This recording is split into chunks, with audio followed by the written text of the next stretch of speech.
Just like good morning. Good morning. I'm just trying to test out my sound to see if everyone could hear me. Yes, I can hear you. Yes, we can hear you.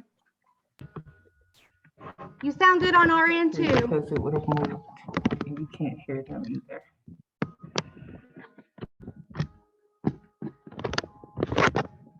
And we're muting everybody upon entry. So if you guys want to talk, you just got to unmute yourselves, and then we're just trying to limit any background noise.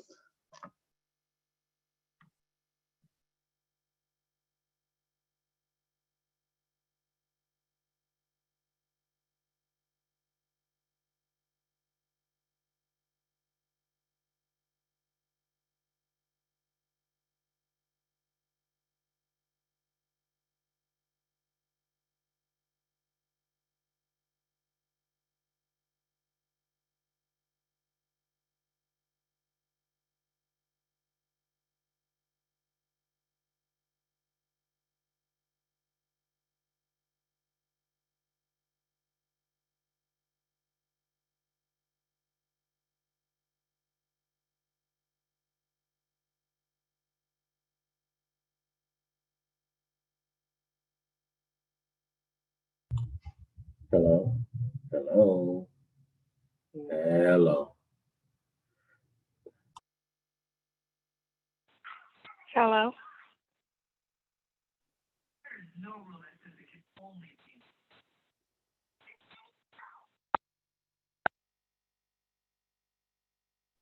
Good morning. You can't even hear I them. can't hear anyone. Charles, can you hear me? But even if that's the case, you still won't be able to hear or see what I can hear. Can you hear me, Rhonda? I can hear you. Who's talking? You're hooked up to your This is Valda. I Yeah, just what did you that. Hi, Valda. Hi there. Someone else was looking out for you, though. Good morning. I did have us muted so that nobody could hear background sound, but we're unmuted now, so everybody should be able to something. hear. Hello. Good morning. Good morning. I'm not sure if the person on the phone is hearing you, or they might be. They can't because it doesn't highlight right there because you can't hear them. Let's see.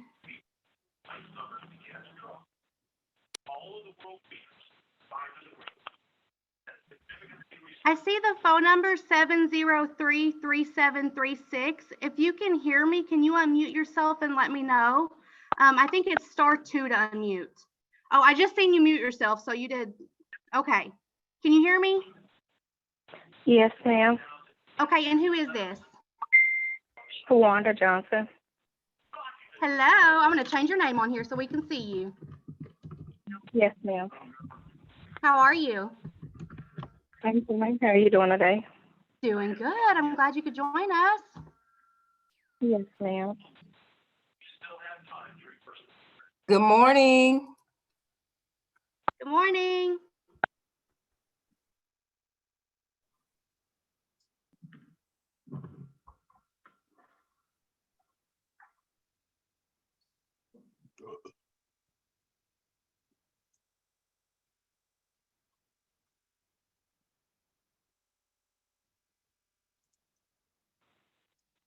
Okay. Good morning. Morning. Hello. Who am I speaking to? This is Betty Wilderness Green. Hi, Miss Betty. This is Rhonda. Okay. I know I haven't started. I was just kind of testing my phone because I was having a problem with it last night. Absolutely. We can hear you just Oh. fine. Can you hear us okay? Okay. I can hear you very well. Perfect. Okay. I know it don't start until a couple minutes here. Yep, we got about another minute and then we'll get started. Okay then. All right then. Make sure you put my name down here. Okay, which phone number are you calling in from, Miss Betty? I'm calling from my phone number. You said my phone number? Is it the 620-4707? That's correct. Okay, I'm gonna change it right now. Okay. Thank you. Welcome.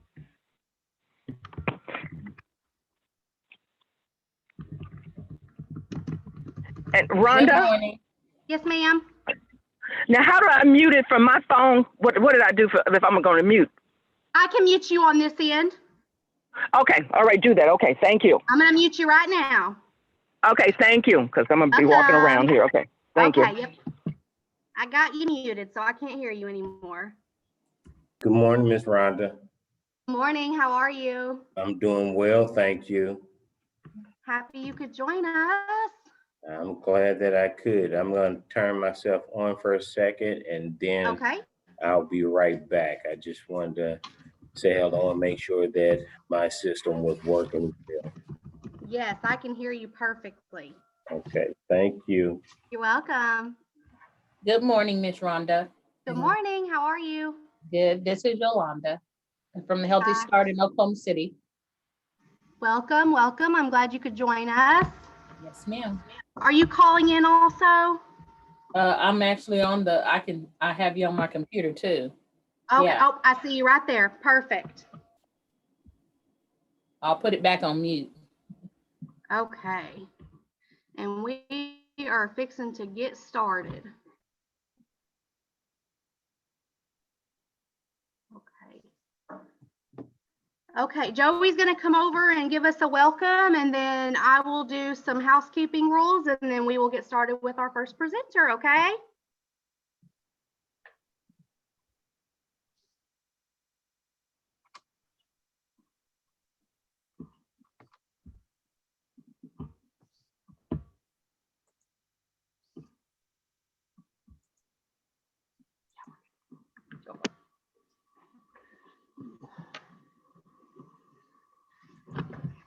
Good morning, everybody. I'm Joey Hayes, the Fatherhood Coordinator for Missouri Boot Hill Healthy Start. Oh, let me get this camera. There we go.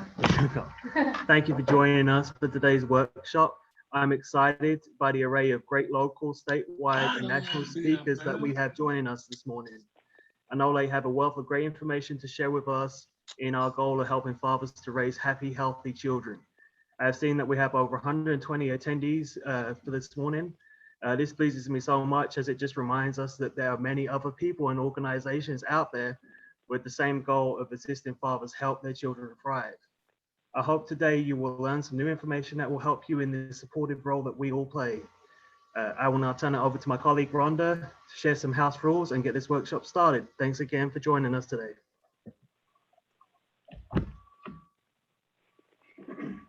Hello.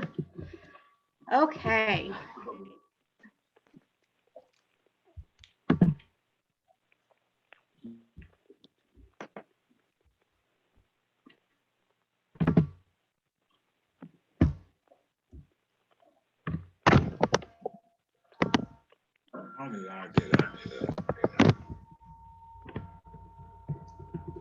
There we go. Okay, so we want to thank our partners. We want to thank you for everybody that contributed to the workshop and that helped put it together, for our speakers, for their willingness to come and provide education. We really appreciate everybody's effort and everything that you guys do to help us. Some housekeeping rules. You guys should have got a notification when you entered. The meeting is being recorded.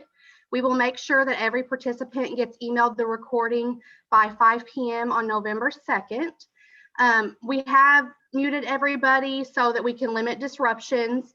When the presenters are sharing their screen, if you do need to ask a question or if you have any technical difficulties, just go ahead and put that in the chat box. We're gonna monitor it throughout the workshop, and then we will do our best to answer as quickly as possible. So for the questions and answers after the presentations, we will go through the chat box, we will check and see, and then we will facilitate and ask the presenter. If we are limited on time, we will ask that the presenter reach out through the chat box to answer questions, just so that we can be mindful of everybody's time. I have no idea why mine come up like that. Okay, so at this time, I'm going to stop sharing my screen so that Mr. Scarborough can get his presentation ready and share his screen.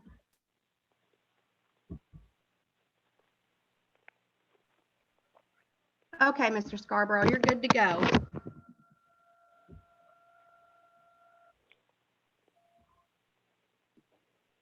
Happy to be with you. Okay, we can see it and we can hear you good too. Okay, excellent. Let me go to presentation. Okay, perfect. I'm going to mute myself. Thank you so much for joining us today, Mr. Scarborough. We look forward to hearing what you have to say. Okay, thank you very much. Thank you, Rhonda. Thank you, Joy. Thank you, Ms. Dean, and all of the team members at Missouri Boot Hill. It's important for us to be part of this presentation and workshop this morning. And so I will be moving through some slides. And if there are questions, as Rhonda mentioned, please feel free to jot those in the chat. And so here's how our presentation, my presentation will go this morning. We will start with mission and priorities. Mr. Scarborough? Yes. The slides aren't full screen on my end. Okay. It's still showing it like in the edited view in PowerPoint. Okay, hold on.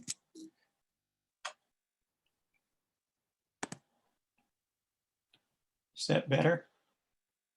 It's still showing it in the edited view on my end too. Try clicking presenter view.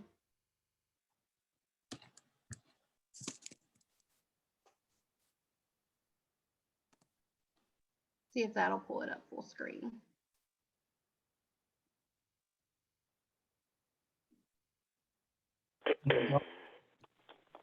Okay.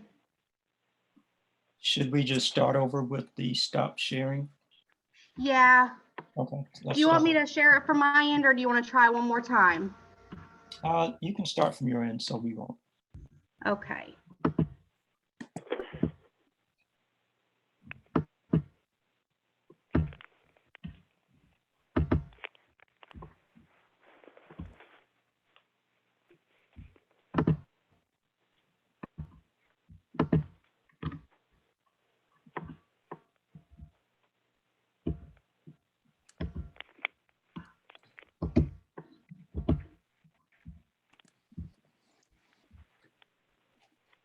Well,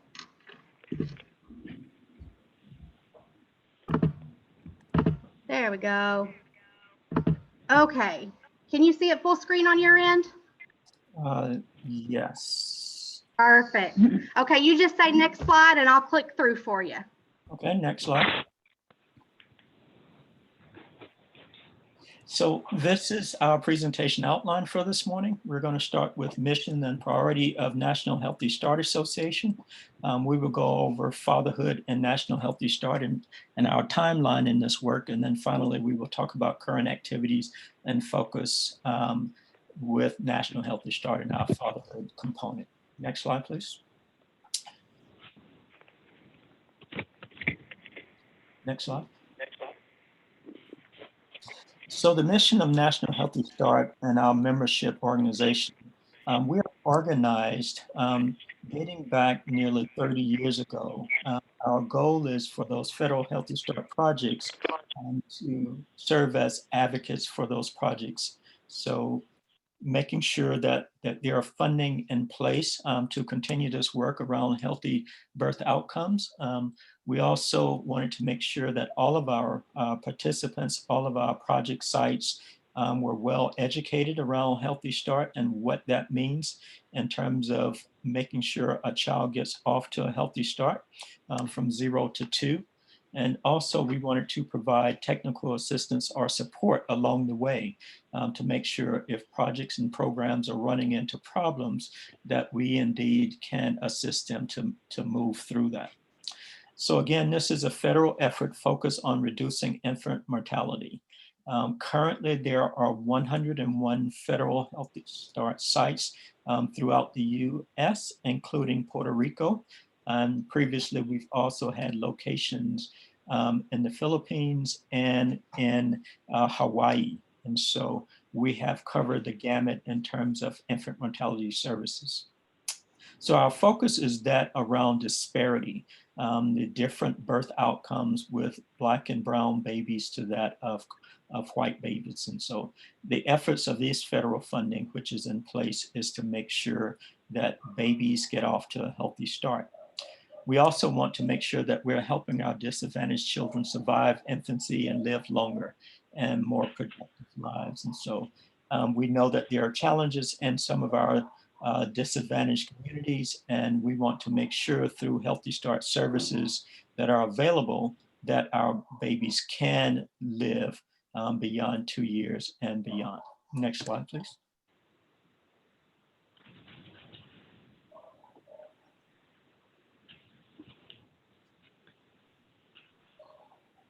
Our priorities in Healthy Start are, first of all, membership support and mentoring. So we want to make sure that those programs that are membership of National Healthy Start Association, that we can provide multiple services to them and mentoring. And so we know that there are new directors, new program staff that are coming in all the time. And so as a national organization that's been around for over 30 years, we're then able to provide mentoring. We've seen the gamut of services that are available, the professional development that's available, the research and information that's available. So we can make that available to those persons coming on board. And so we're always happy to be able to share that, to reach out, make sure that any new program or project director is aligned with one who has been in this work for several years, to make sure that they have good onboarding and that they can understand the way we serve families from a community-based perspective as it relates to Healthy Start services. We also build collaboration and coaching, and not only local collaborations, but we have regional and national collaborations with organizations that are also doing this work or similar work that can help to support our families move forward. Again, coaching that we've mentioned before, aligning new members with existing members to make sure that we're able to coach them through the good days as well as the challenging ones. We also make sure that we are sharing tools and resources. And so as part of the National Healthy Start website, we can offer certain tools and toolkits. For example, around Infant Mortality Month, we have toolkits in place that you will be able to communicate messages to your community, to your legislative branches, to your partners, and to families as well. And so those tools are free and available as part of membership services that we offer. We also do a lot of the legwork around resource and resource development because we're constantly in this work on a national and international level, that we can make available resources that are out there, the latest research, the latest around best practices, the latest training tools. Those resources we can make available to all of our memberships. And we are grateful that Missouri Boot Hill is one of those partners. Next slide, please. So fatherhood and National Healthy Start and the timeline. So next slide, please. So we see fatherhood a little different. Oftentimes when we're thinking of fatherhood, many of us are thinking about it from the point of fathers raising kids who are beyond 2 years of age. But we have the unique responsibility of starting from the very beginning, thinking about fathers.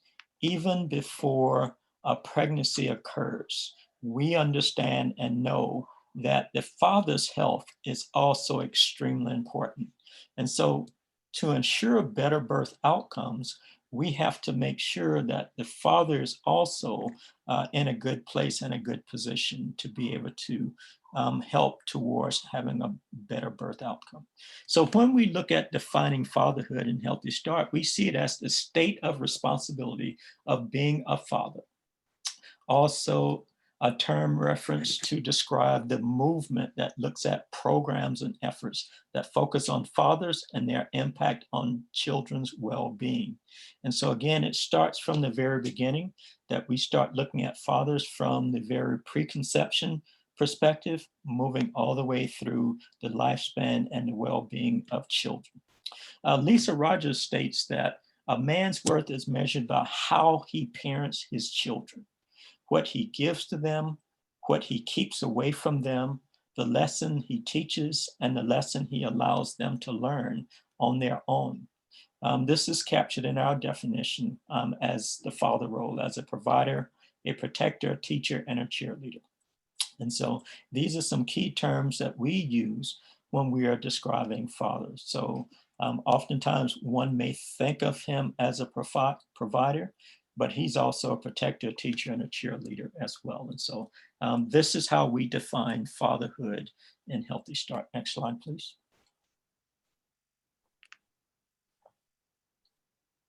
And so we take fatherhood from the life course perspective. So this is our uniqueness in fatherhood.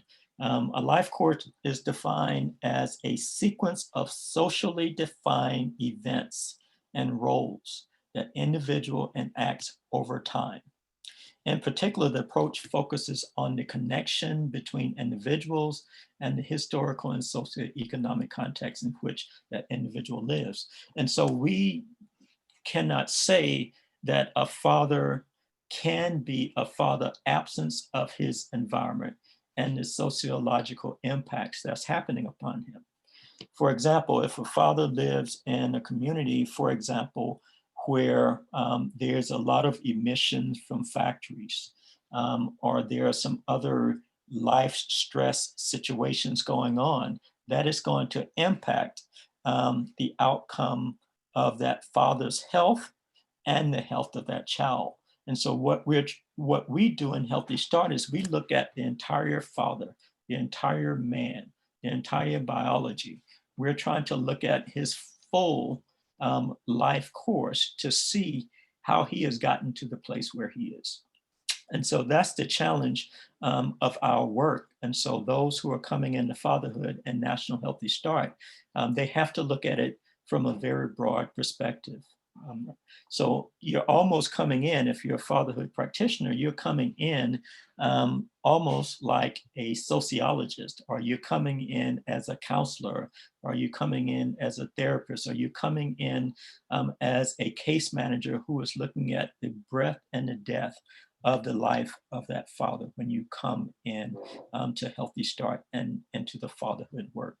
And because we've got to look at all of those factors that are impacting his life and the well-being of his child. We're looking at the stages from childhood to adolescence to adulthood and to old age. So we're looking at the continuous life cycle of the father so that we can then incorporate that into the service of that father, that mother, that family, and making sure that that child has a good, healthy birth outcome, as well as a healthy life. So next slide, please. And so that's our perspective as it relates to the life course. So as I was saying, fatherhood and Healthy Start started over 30 years ago. And so we started back in the early 90s, and we started by way of demonstration projects. And here are some of those projects that were part of the demonstration project. Baltimore, Pittsburgh, Birmingham, and New York. Those were some of the first projects that came online. And this was done under the Bush administration, the first Bush administration. And the first fatherhood program. And so when we define fatherhood program, we're not talking necessarily someone who may be offering a service to father, i.e. may do a fatherhood conference once a year, or they may refer fathers to other programs.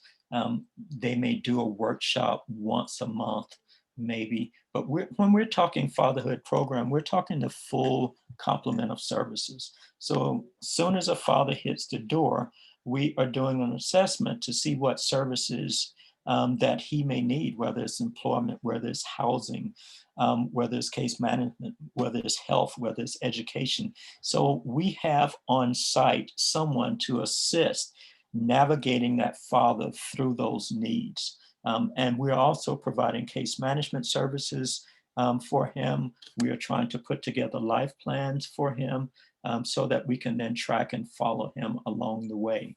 And so that's how we consider a full-fledged fatherhood program. And so Baltimore City, through Joe Jones, who now runs multi-million-dollar program in the Baltimore City area, that he was one of the first that had a fatherhood program within the context of Healthy Start. And so moving from the 90s to the late 90s, there were some other replicated sites that came online.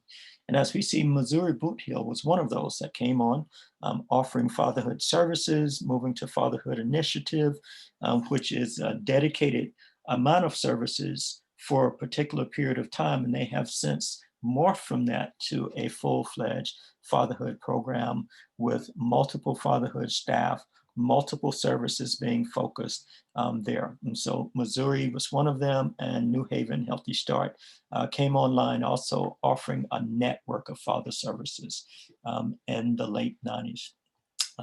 The work continued where there were more and more Healthy Start sites added on. Some of them were doing fatherhood services. Some of them were assigned a certain amount of money to do an initiative for a certain period of time. And then there were others who morphed from services into full programs, okay, in the 2000s. And then 2006, where we came back to the table, there was a National Healthy Start subcommittee that came on board at that time called Father Involvement. And that was appointed by Ms. Lowberry out of Tampa, Florida, where we were now, through National Healthy Start, was going to dedicate time and services in the framework of National Healthy Start to make sure that all programs and projects were doing some element of fatherhood work. Because although there was great work being done in reducing the number of infant death and the disparity gap, we knew that for it to really take off, the father had to be involved. And so that's one of the best ways of reducing infant mortality, is to make sure that dads are involved at some level. And so we want to make sure that he is counted and thought of from the very start.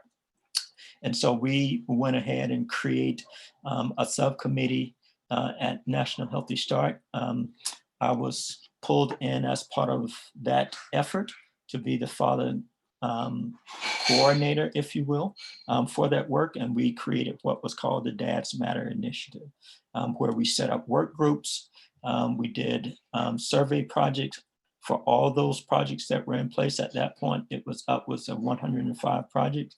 And we also produced a research-based white paper to make the case for fatherhood and fatherhood work. Next slide, please. As we continued through 2006 to 2008, we started with some real life efforts. We created some roundtables where we brought in experts to talk to all of our conferences that were going on, to all of our sites that were going on. We did conference workshops, and we also created the first fatherhood luncheon in 2008. And so as part of the National Healthy Start conference, one of those key luncheon sessions were focused on fatherhood and fatherhood work. The white paper recommendations were adopted by the board of National Healthy Start, and it continued to move forward the national fatherhood work that we were doing. We also partnered with the National Fatherhood Initiative. Many of you know them because they put out the dads, the 24/7 dads and some other tools. And so we partner with them again to make resources and curricula available for doing this work out in across our 105 sites. In 2011, we led a research project at the National Healthy Start by Dr. Amina Leo. And as a result of that research project, there was a publication that was done. A webinar was done to the Bureau in terms of the important work and the need to include fatherhood as part of a requirement for National Healthy Start. Not National Healthy Start, but the 105 projects that were going on. We were able to define what is paternal involvement. And so we've heard that term in the past, that fathers need to be involved. But what does that really mean in terms of fathers being involved? And so we came up with a definition, and that definition is now being used across the globe, actually, in terms of what was decided and determined from that research initiative as part of the National Healthy Start project. We were able to roll out the results of that research project through a play, which we actually have on disc, on CD. And so that was an amazing time for us to be able to present the research findings by way of a play. And that play was produced by Ken Harris, and many of us played part of that, that role. We also continued through our first fatherhood breakfast, and then we created tracks or different, a whole module of workshops as part of the National Healthy Start work. And so 2011, 2014 were some good years for us. The publication, we did Dad's Cafe. We created a logo, as you will see as part of the slideshow. And also we created what was called the CAM model, which is a core adaptive model.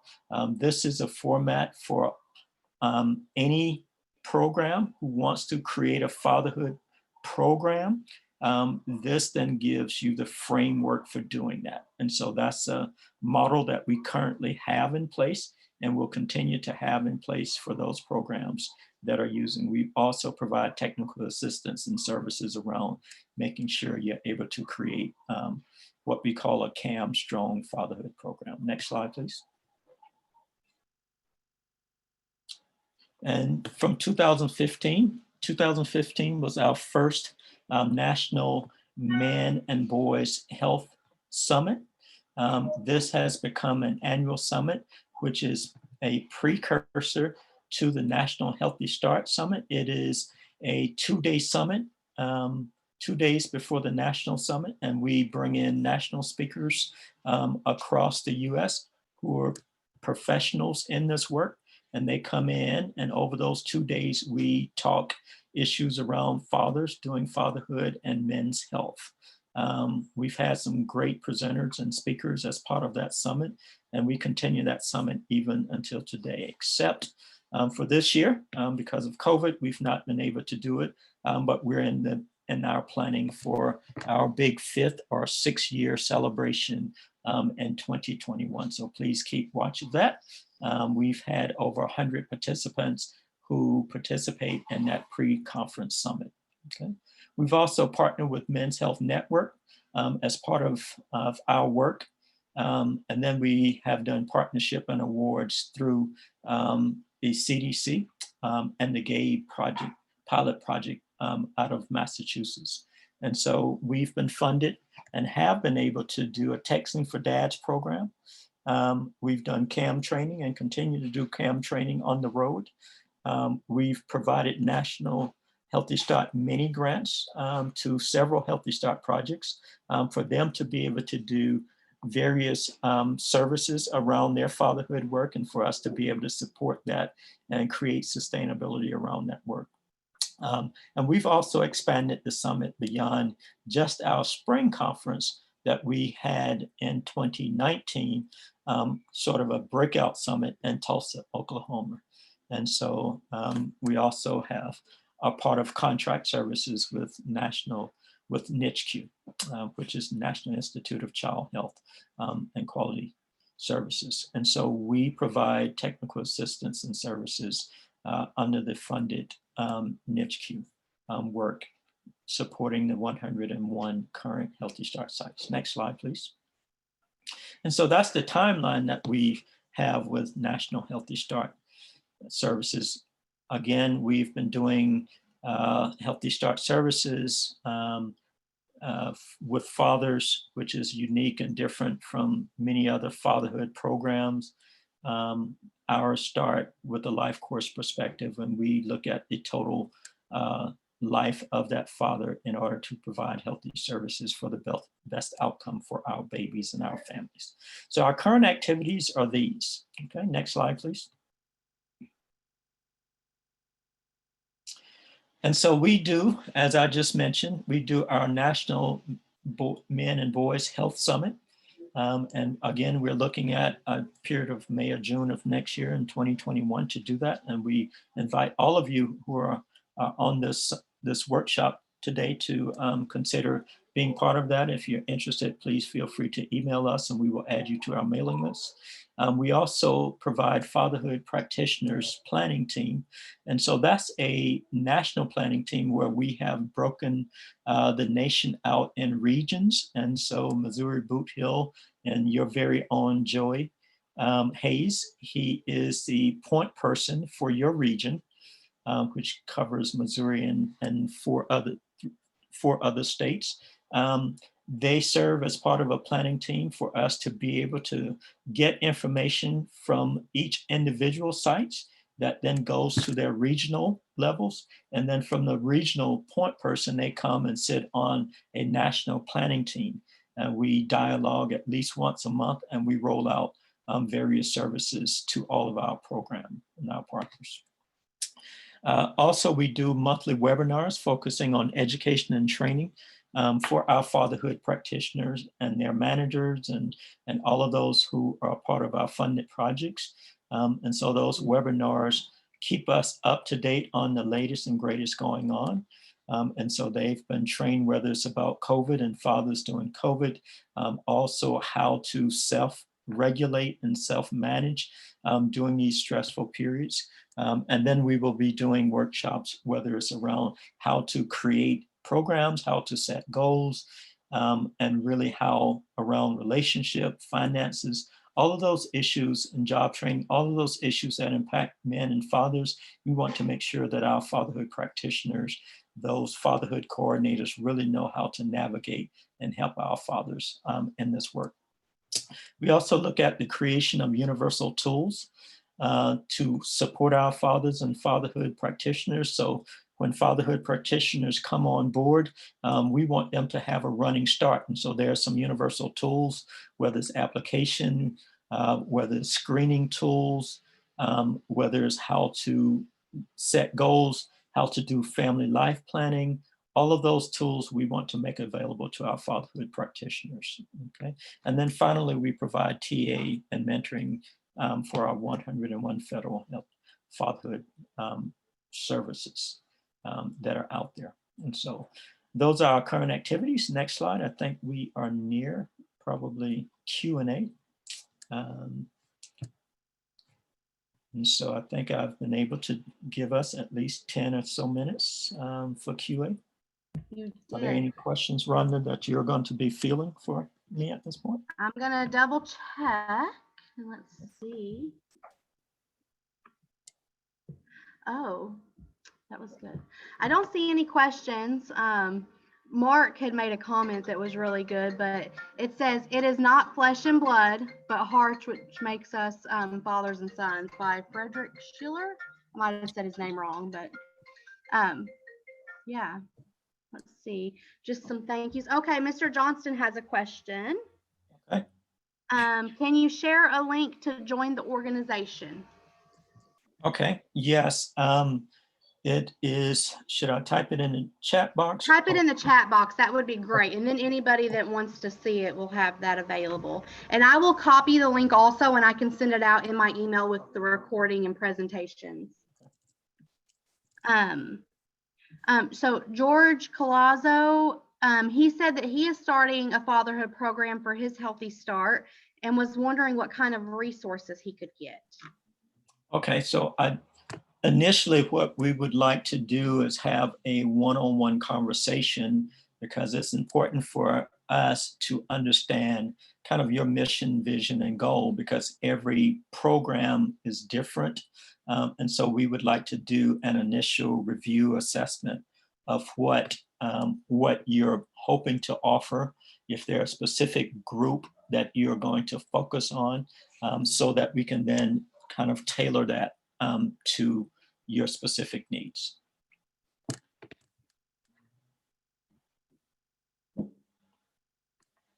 Okay.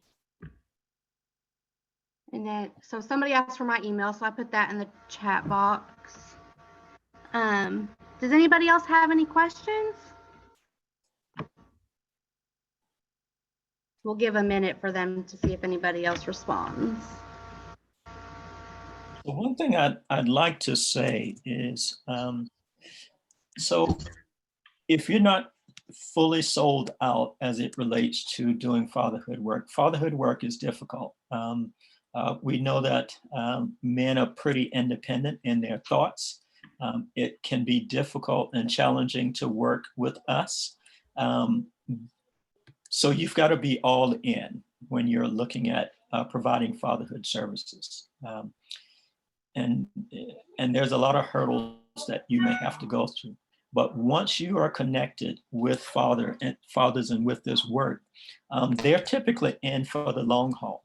And so what you want to do, so if you're not totally sold out, make sure that you partner with someone who is, because once you lose that opportunity to speak into the lives of fathers and men, and you somehow disappoint in that work, it's very difficult to get them back.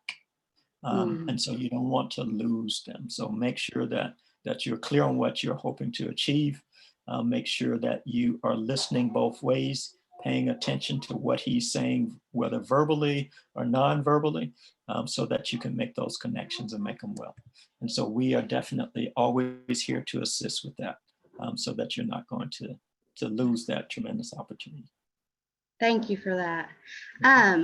So I misread the other question. I think they're wanting your email, Mr. Scarborough. So if you don't mind typing that in the chat box also, that would be fantastic. What do you want me to type there? I'm Your sorry. email. My email? Oh, perfect. Yes, I'll do that. Okay.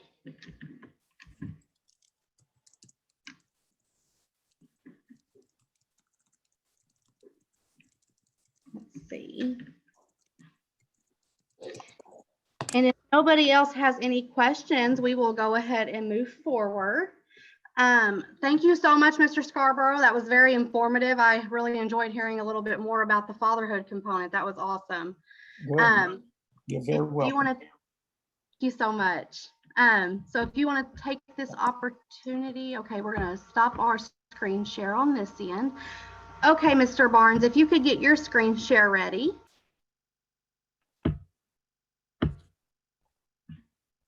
I see you.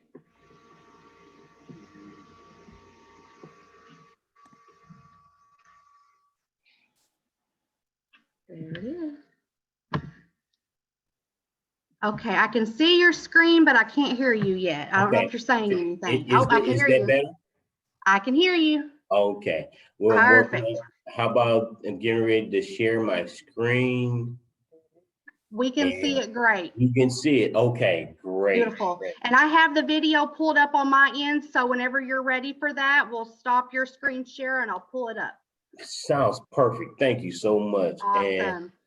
And thank you for the opportunity to be able to share some of the information that we do with our participants here at the Fathers and Family Support Center. It's an honor to be able to be part of this fatherhood workshop. Today, I know I have a lot to really put into our presentation, so I'm trying to speed this thing along and make sure. And if you have any questions, please share within the chat box.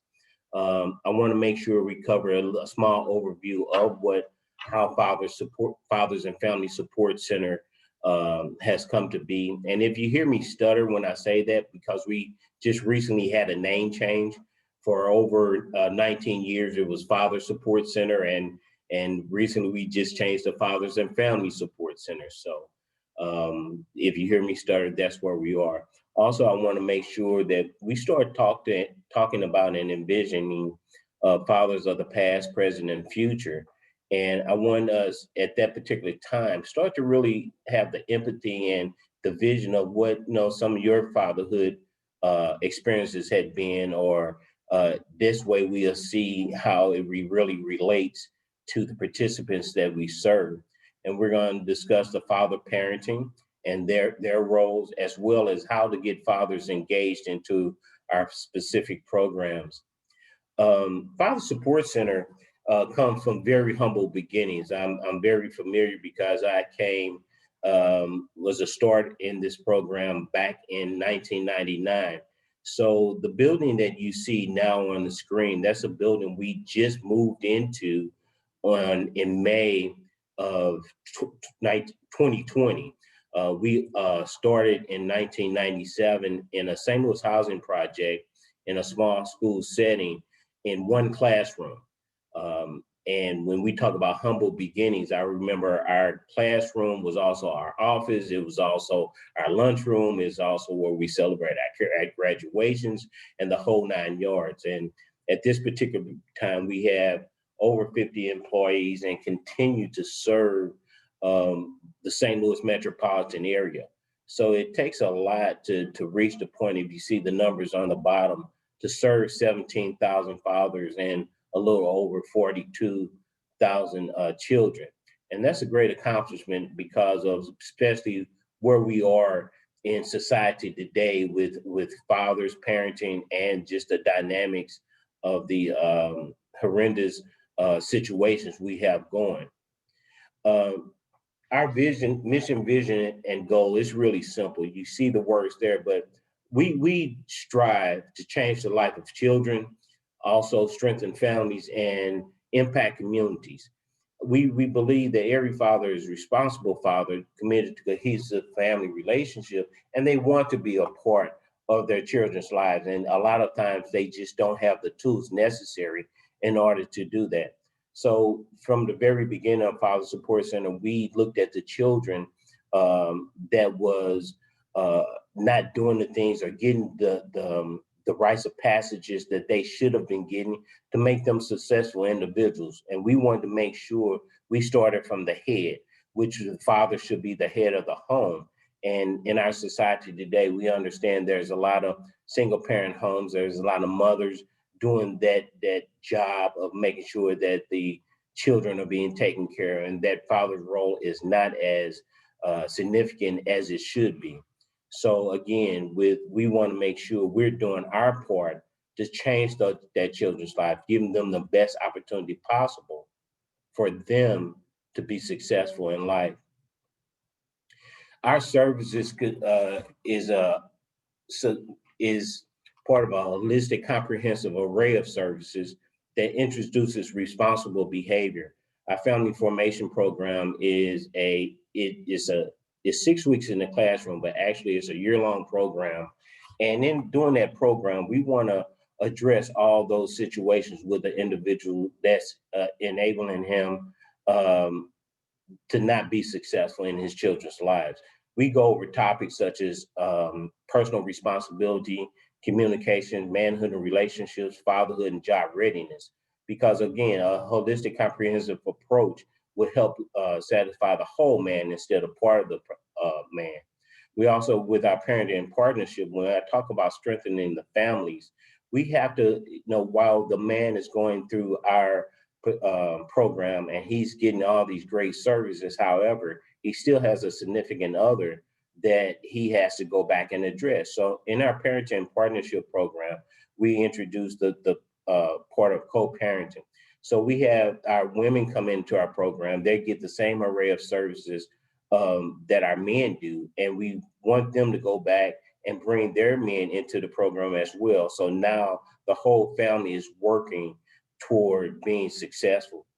And again, part of our program is addressing legal services. Sometimes when our fathers come into our program, there are some things that's really hindering them from moving forward. And those things could be anything from like warrants, traffic tickets,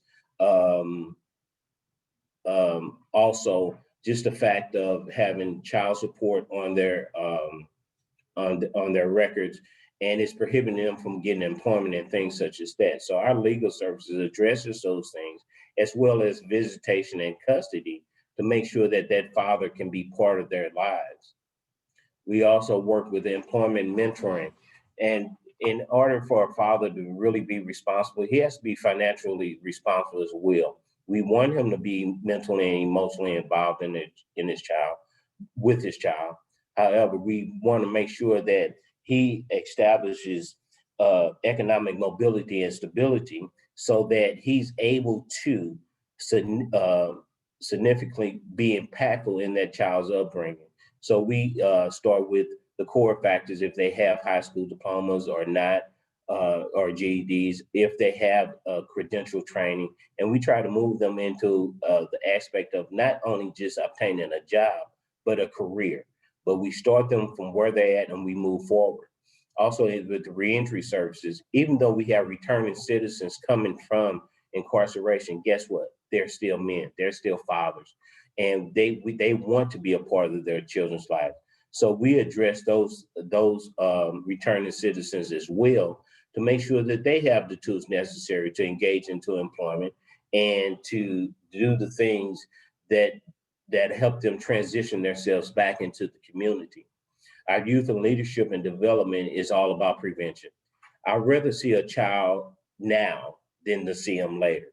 And what I mean by I'd rather be able to help him establish the tools necessary for him to be not getting some of the same traps and things like that adults that we see today are getting into.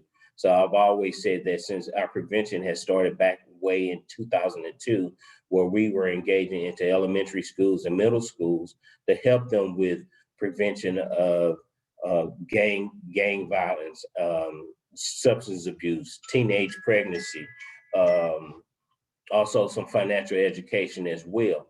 Again, we want to make sure that these youth have the tools to be successful. And a lot of times their parents didn't have the tools themselves. So that's why we engage with them now. And finally, our Father's Route program is an informal program that all men can come together and basically have a rap session, talk about the certain issues that they may have and share with other men. And when you're sitting in one of those rap sessions, you understand, guess what? I'm not in this thing by myself. It's others that have the same situations where I thought mine was the worst of the worst, but others are in these situations as well. And they help each other to be able to come up with some positive solutions in order to move forward and strengthen their families. One thing about our agency is that we strive for perfection, knowing that we'll never be perfect. But by striving for perfection, we know that we can be the best that we can be. Excellence starts from the top, and my CEO, which is the co-founder of Fathers and Family Support Center, Mr. Halbert Sullivan, he thrives on being the best that we can be. And he puts the tools in place in order for us to do that. Our quality of standards of services has been under microscopes for many years and been evaluated locally as well as nationally to make sure that our evidence-based practices are the best that we have in order to serve our participants. And if you see in 2016, we were awarded accredited with the National Council on Accreditation on the highest standards of service. And it's not an easy thing to go through. I mean, they take you through a microscope and look at every factor of your organization, and to be able to come out with this prestigious award or a certification accreditation is tremendous. And like I said, it lasted for 4 years. Originally, we were accredited in 2016, and we just went back through the reaccreditation in 2019 and was reaccredited in 2020. So again, we want to make sure we're giving the best service that we can to our participants, and we know that they're going out there and they're having everything that they need in order for them to be successful. In this particular segment of, this is where you're gonna have to put your thinking caps on. You have to put your vision in, and you have to start looking at, I want you to engage in what your life, your role models and things like that have been in your life as well. And this is the same thing we have to do with our participants. So as we move forward, please do me a favor and look at, the different families that have come from past, present, and future. Every father that's in this picture actually is a responsible father. He's still right there with his family. But this is where we have come from. This is where we're going. And we understand that family is one of the most important things that any individual that can have, because it's your core, it's your foundation. And without that, we really have nothing. And that's why we have to work with our fathers to get to that point. But we also want you to observe the different roles of fathers as well. Because when we look at the roles of fathers, regardless of what the demographics looks like, regardless of what the economic standpoints are, at the same time, fathers want to make sure that they're doing the best for their families. They're giving them the suggestions, recommendations. They're working with them where they are. Like in what Mr. Scarborough said, they play many roles. They're protectors, they're cheerleaders, they're some of the best advocates for their children and their family. And there's many different roles and that you can look at when you talk about family. In this particular excerpt, you look at how the holistic part of a father is and how dynamic he is in that area. But then also, as we go along, we have to look at there have been single fathers as well that doesn't have the support from the significant other. There's not a wife, there's not a responsible mother, and he has to take that role on himself. Well, again, he's still a loving father. He just have to use different strategies in order to make those things happen. And when we look at the participants that we work with, they come from all these different dynamics as well. So when we start to really have the empathy for the men that come through our programs, we, like Mr. Scarborough had mentioned, have to look at the core factors. We have to go all the way down deep and start from there in order to build this man up to where he wants to be. And fathering is just not because it's a great responsibility that comes with fathering. It's not just because they're your biological children or something like that. Sometimes we're thrown into fatherhood, and it's not because it just happened. The responsibility of a man, there's a difference between a male and a man. And one of the key things is responsibility. Just as it is a difference between a father or a daddy or a father, however you want to interchange those words. But the difference is, again, it's responsible. Myself, I love to hear my children call me daddy, because when I look at, some of the fathers and how it's being addressed, a father could just be a sperm donor. He's not there. He's not responsible. He's not doing those other things. But we as men in our communities, we have to take on the fatherhood role when sometimes it's unexpected. In these particular excerpts right here, both gentlemen had to take on their families' children and play a significant role. And we have to look at those dynamics as well, because that is how society is moving on today. And then sometimes when we don't get the opportunity to be responsible and we just thrown out there, then sometimes, we end up with that other father, still in a fathering perspective. However, we look at how involved fathers can be. We look at the fact that sometimes not having a father gives you or takes away from you how you father your children as well. In order to be a man, you must see a man. In order to be a father, you must see a father as well. A lot of times that the men that father children did not have fathers in their lives. So they do the best job that they can do. They are loving, but they're loving in a different way. So again, we have to look at the different roles and how fathers go in order to make these the changes for our children that we want to be. So when we look at that today in society, fathers today, and when you think about it, they're absent. They're nowhere around. They're blank. It's empty. You see straight through everything. And that makes a significant difference in how our children's outcomes are going to be. So when I look at today's fathers, and Miss Rhonda, this is where I need your help. So I'm gonna stop sharing. I'm gonna let you click on so you can show this. There you go.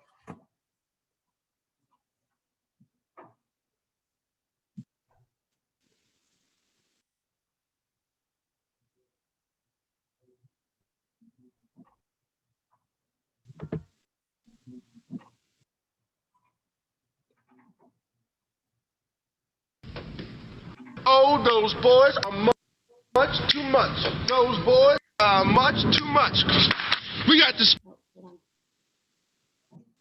We're hot. We can't be stopped. We got the spirit. We're hot. We can't be stopped. We're going to beat them and bust them. Beat them. The smallest moments can have the biggest impact on a child's life. Let's get a little bit rowdy. R-O-W. Take time to be a dad today. All those boys are much too much. Those boys. I hope that you guys captured. Did you see it and hear it? It kept starting and stopping. It was breaking up, but I hope everyone got the concept that our fathers have to be very involved. And that's both, if you hadn't seen that commercial before, it's really showing what it is to be a father of today. I'm gonna switch back to screen. You gonna try it again, Ms. Rhonda, or that's it? Okay, I'm gonna switch back to screen share. Okay. If you guys did not see that video or whatever, and you want it, I will send that. The link is on my presentation, and we'll be able to do it that way.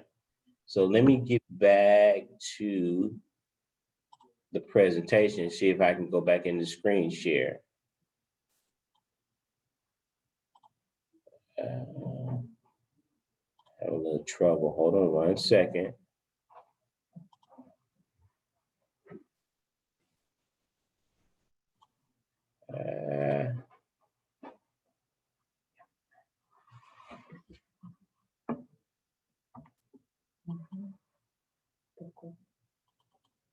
There we go.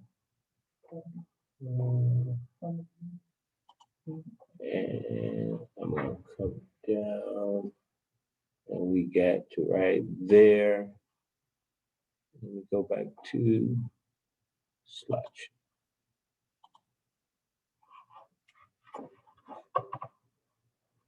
So as I'm going along, and like I said, today's fathers have to be more involved. So they have to be part of their children's life. So when I asked you earlier about, really taking a vision and looking back on how roles of fathers or males that was in your life, I would like for you to really look at who's the male role model that was in your life, even if it was a physical person or it was a TV dad or something like that.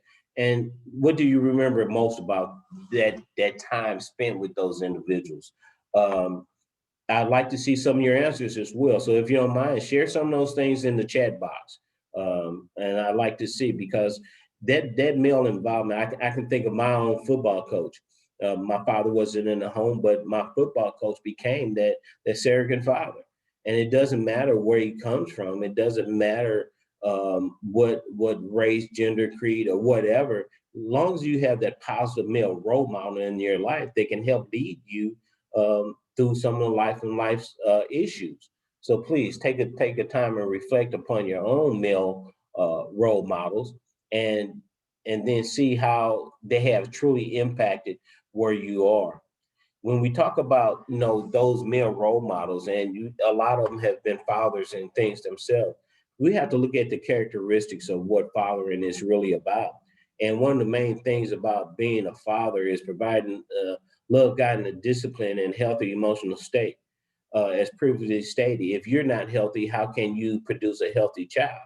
And we've all, I don't care who we are, where we've been, or where we grew up, or whatever, has been impacted by trauma. PTSD is not just because someone has been into military action. PTSD is living in some of the communities that we live in, being raised by some of the parents that have been raised, alcohol, substance abuses, domestic violence, things like that. Traumatic situations have impacted us all. And sometimes those things impact how we participate with our children as well. So when we're looking at to providing the best father that we could be, we have to start with some of the basics: love, guidance, and discipline. And discipline is not the punitive part, but the teaching part. And that helps our children move along a lot easier through society. Everything is not going to be perfect, but we have to give them a core to start from. But we also, as fathers, as men, as being some of the biggest influences in life, we have to be able to be dependable, involved, and compassionate. Those characteristics, and I talk about the intangible skills of an individual that really comes out and projects you as an individual, but also projects how you participate with your children.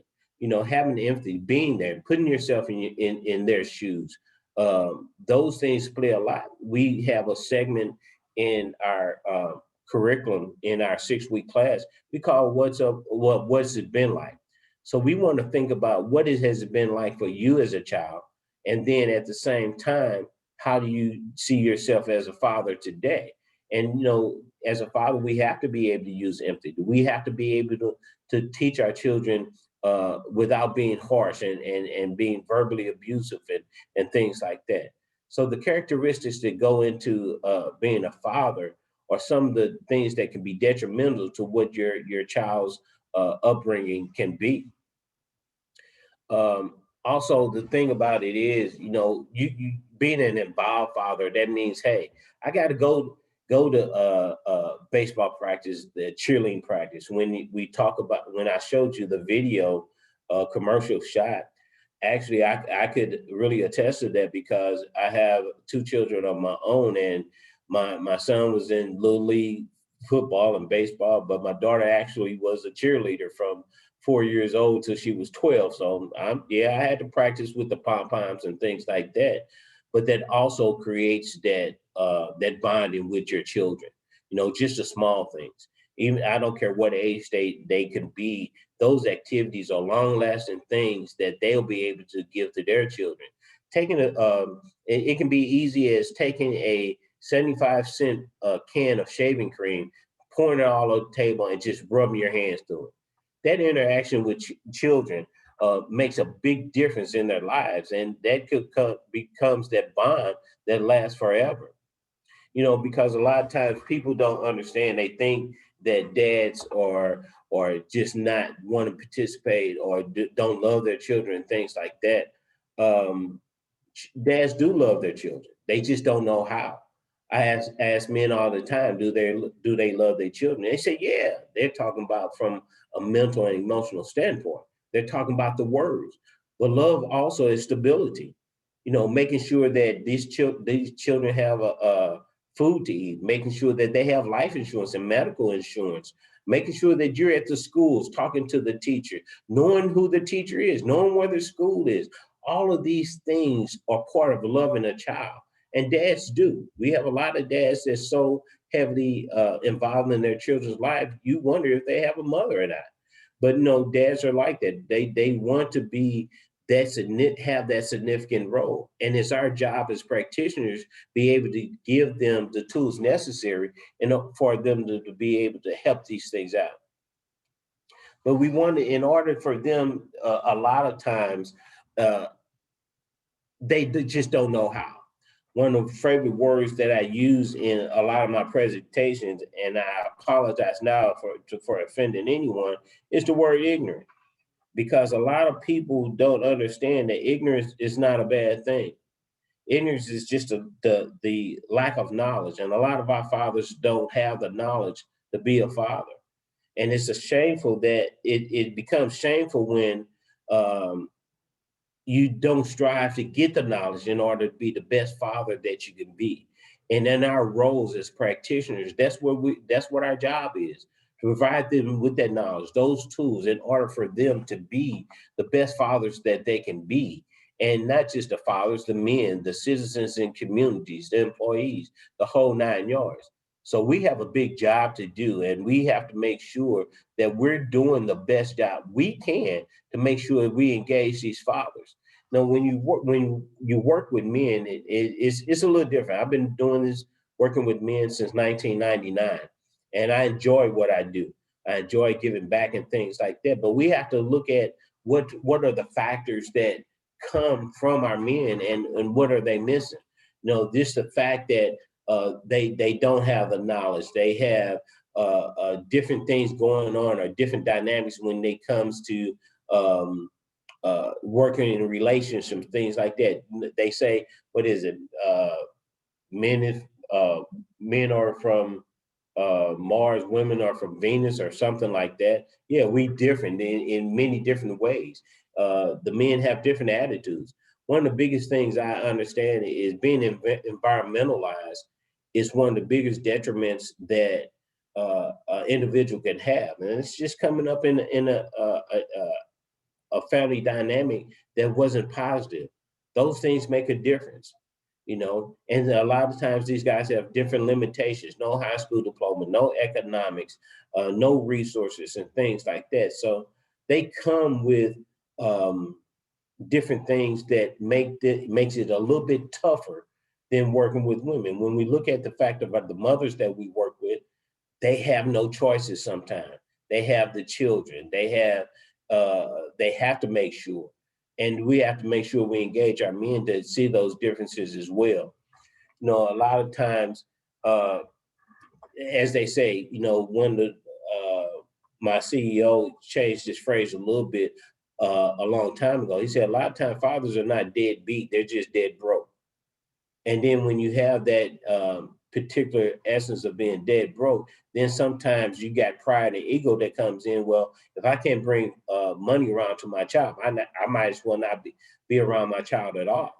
You know, we have to look at all these different dynamics. And sometimes it's the relationship with the mother that causes the lack of involvement between the father and the child. So we have, when these dads face these things, we bring them into our programs, and we address these things, and we give them tools necessary for them to create better relationships with the child's mother, with them to, first of all, to start off and raise their level of self-esteem, to make sure that they know that they're the best thing that ever happened, and without them, their children are going to suffer a little bit more. So we want to address all these challenges that the fathers have and make sure that, again, they walk out being a whole man and not just part of a man. And one of the key things of getting them involved, we have to make sure that, you know, we look at where we come from as an organization. Practitioners, it's a hard job, but we got to put our big boy pants and skirts on and do the best job that we can be and give these guys all that we can. And it takes a village to do this. As they say, it takes a village to raise a child. It takes a village to help an individual to move along successfully so they can be the best fathers and mothers that they can be. One thing that stands out is the fact that who we are as an agency, we have to look at the things that, where are we going with these, you know, where are we going to try to address what's happening in our society today, our target audiences. You know, and believe it or not, when we talk about fatherhood, all the things that happen with our fathers, the fact of lacking their involvement in their children's lives or how they father their children, all these things are not just based off poverty. Because I look at some of that, you know, when we read the celebrity news and how some of these same fathers need some of the same tools that the guys that we work with need. They need to know what it is to be a real father. They need to know communication tools with their children. They need to know what involvement really looks like, you know. And, you know, we have to make sure that as an agency, we're able to work with everyone within our community, regardless of the economics, the demographics, the geographics, and things like that. And we want to make sure that we give out and produce the materials necessary for these guys to get involved with us. You know, so when we talk about all the services that we provide, because we help these guys with clothing, we have a clothes closet, we have transportation, we have training dollars, we have all these things, again, to remove those barriers for them to be successful. And we have to make sure that we communicate these things out and work with people to let them know that we're here to do that. When we talk about, you know, again, getting our fathers involved, we have to, again, looking at, all the issues that these guys may have.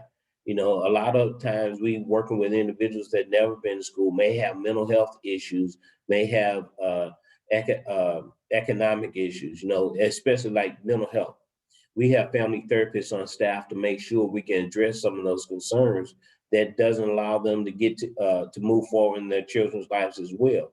Also, working with our staff consists of social workers, career advisors, and account managers, family therapists, a legal team, prevention, a youth prevention team. We want to address all these things to make sure that we're encompassing all the barriers that the individuals may have. When we look at, we also offer our peer mentoring, and as well as the bonding activities that go along with our fathers and their children. We want to see how they interact with their children and give them the tools necessary if they're missing, so that they can have that healthy relationship with their children. At the same time, we have to, when I talked about earlier that we strive for excellence, our reputation in St. Louis has grown tremendously. We were recently awarded an award from the St. Louis Chambers of Commerce, recognizing how we are as an agency. And the thing about it is, I stated at the award ceremony that sometimes we're locally ignored, but nationally known. And it's because a lot of times people are missing the ideas of what we actually do here at Father Support Center. So we take a lot of time to make sure that our services are out in the community, that our community partners understands what we do. We're out there providing presentations on a regular basis. And then the last thing is making sure that our staff has the adequate things necessary for them to provide these tools as well.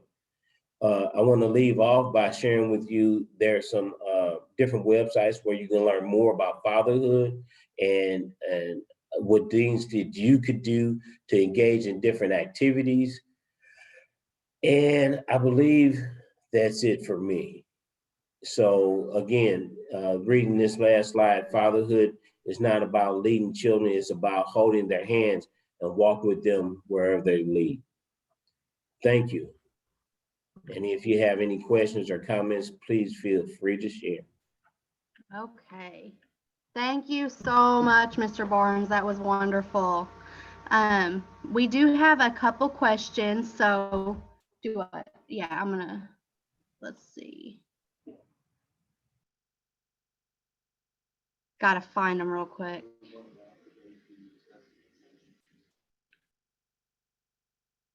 If you see it, tell me, Joey. It's up way further. Oh, there it is. Okay. So the first question is, do you do service only in the St. Louis area? Well, we have done presentations all over. Our services right now are in the St. Louis metropolitan area. We just extended ourselves into Illinois and the East St. Louis area as well. That's where our programmatic services are. Awesome. But we will travel for trainings on our fatherhood projects and basically how our organization's structure is. Okay. Okay, our next one is is family formation the only curriculum you utilize? And are you familiar with Inside Outside Dad? Well, I am familiar with Inside Outside Dads because I do a lot of work within the adult correctional centers, but we also use other curriculums, especially with the reentry population, walking the line curriculum. We also use within my reach for healthy relationships, money smarts for our financial education, and employment readiness and retention curriculum as well. Okay. Does the Father Support Center collaborate with any specific legal agencies to help address fathers' legal problems? Actually, Fathers and Family Support Center has our own legal clinic. So we do have Oh. attorneys on staff that address these issues directly. When it deals with visitation custody, when it deals with child support, when it also deals with just some of the legal ramifications that prohibit employment opportunities. And they have to be a participant of the program to engage into our legal services. Okay, that's wonderful. Okay. You guys will receive the presentation in your email. I seen a comment about that. So everybody will receive everything that I receive from the speakers as far as PowerPoints and then the presentations along with the workshop recording. That will be sent out to everybody by 5 p.m. on November 2nd. And then, is this okay? Is this one? Yeah. Okay. And then I'm going to encourage everybody to read through the comments if you haven't on everybody's fatherhood role models. There were some really great comments there. And then Mr. Barnes, if you don't mind reading through the last question, there's a couple questions there and kind of answering that in the chat box for me. Let me move to my chat box. I'm trying to. And then if you want to stop your screen share also. Okay. Thank you so much. That was wonderful. Okay. I'm going to go Okay, through and I'll comment on those questions in the chat box. Perfect. Thank you so much. Okay, we are going to get ready for our next presenter, which is Julian Watkins. And so, Julian, if you want to share your screen. I don't see you at the moment, but I know you're on here. Ah, there you are. Okay, perfect.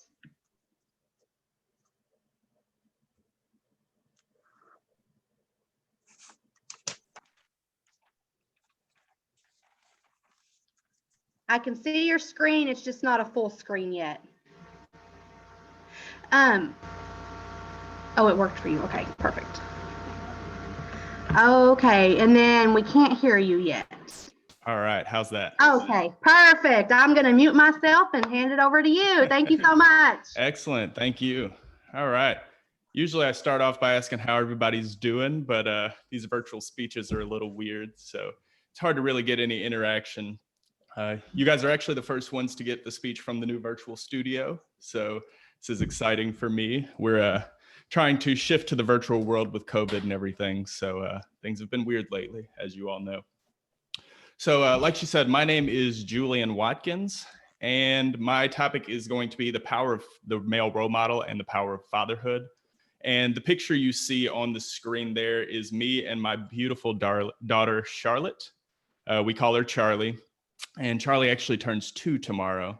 So super excited about that. We're having a little Trolls themed get together, and yeah, it's fatherhood. I mean, absolutely changed me for the better. I didn't know that you could love something so much. I know, you know, a lot of first-time dads probably experience this, but when she was born, I just remember sitting and staring at her and just thinking about, you know, whether I was going to be the dad that she needed, especially in the crazy world that we're living in. And now it's 20 times more crazy than it was 2 years ago when she was born. So it's fatherhood does change everybody. It's something that changes, you know, the life of children and the life of the fathers themselves. So it's very important to have those positive male role models in life. If you see the picture here on the screen, I'm in full dad mode in this picture. I got my dad hat there. I got the New Balance tennis shoes and that proud dad look, looking down at my daughter there. So it's again, just diving full force into fatherhood and just really loving it. So just to give you a little background about myself, my name is Julian Watkins. I'm an entrepreneur, recovering attorney, I like to say, public speaker, and I do a lot of trainings like this and a lot of just motivational speeches to different groups.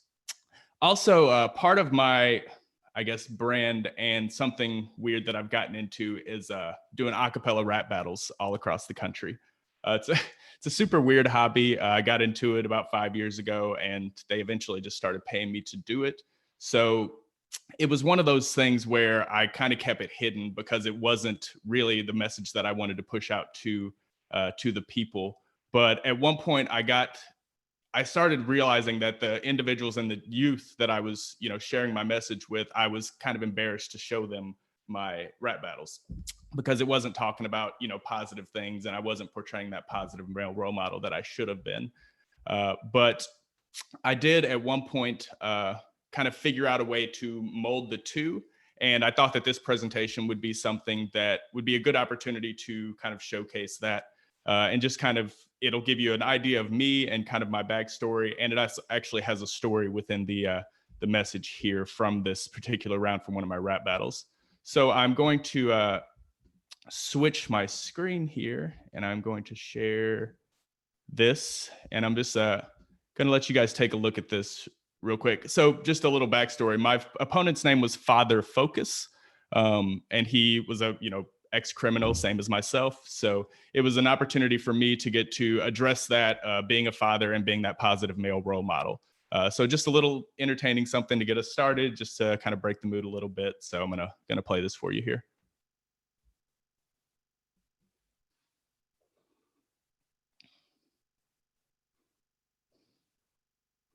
Hey, Julian, can you pause it real quick? Yes. Okay, so we can't hear it on this end. So if you want to end your screen share. Okay. And in the bottom left-hand corner, there's a button that says share computer sound.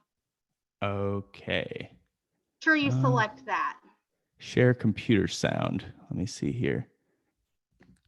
I'm not seeing that. Okay, your screen share may look different than ours. You'll see it when you hit share your screen again, and it okay. your options, and then it's on the bottom left there. Got it. Thank you, Mr. Johnston. Thank you. So am I missing it here? I apologize for this. It is okay. Am I missing the button here? I know. You'll have to stop sharing your screen again, and then when you offer to share your screen, before you say okay, it's on the bottom left corner. Oh, okay. Got it. Share computer sound. Perfect. You are. I struggled with that myself the first couple times. Thank you so much. We got it. Okay, I'm muting myself. This works. Trying to rap for the youth support. He's gonna say I never struggled. Like, you don't know what your boy's been through. And I knew he was gonna make fun of me for being a lawyer too, but I know the system's broken. It's impossible to ignore the truth, but while you're trying to rap for the youth support, I'm out here trying to support the youth. And he's gonna say I used to lock people up for a living. No, I used to make sure my homies didn't get caught up in the system. I used to try to figure out what kind of help I could give them because I was tired of them ending up dead or in prison. Because I was the prosecutor on the case where one of my homies died. I got a couple up north. Yeah, they doing bids for life. I know dope fiends that's just waiting for the source to rot so they can take off the sleeve and get spun under the needle like a 45. That's why my criminal record is not something I glorify. I'm trying to show my little homies in the hood it's something more to life. Because it's like every other month we lose one before their time, and I don't know about you, but I don't want to say any more goodbyes. Do you know how many kids we could save if we listen and focus more on big business than we do on big pimping? I just want to be an example for those kids whose fathers are in prison or went missing. I'm trying to be a focused father. You busy trying to be father focused. It's a big difference. All right.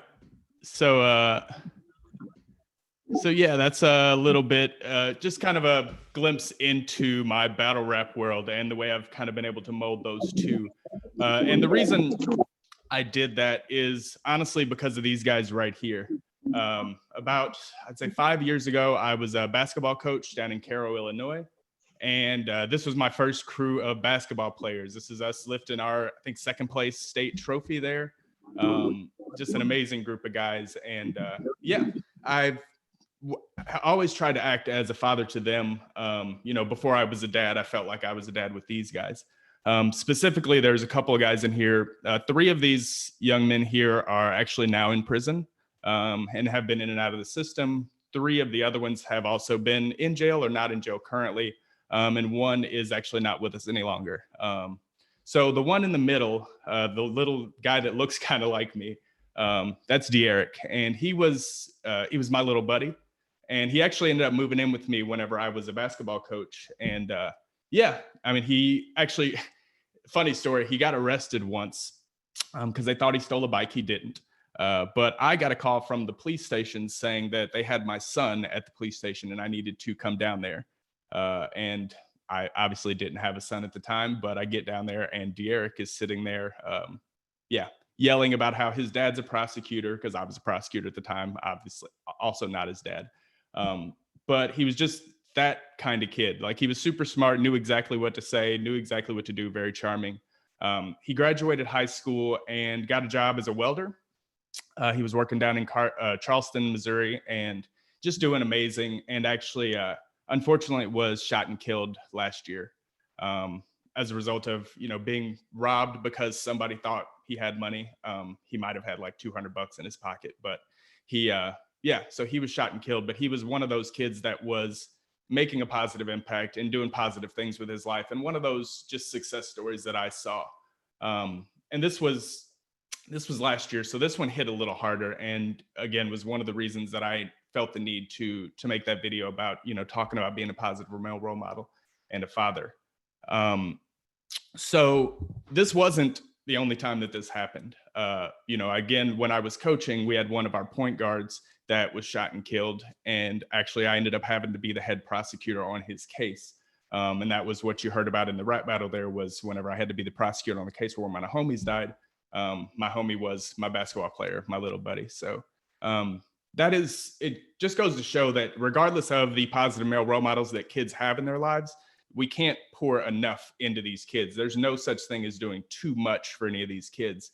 I was with them, at least 4 to 6 hours a day. De'Eric, 12 hours a day, because he lived with me. I made him breakfast and brought him to practice, was able to, be that positive male role model for him. But then when they step out into the real world, if they don't have those skills and just have that positivity in their lives continuing, then we, face fears of losing them.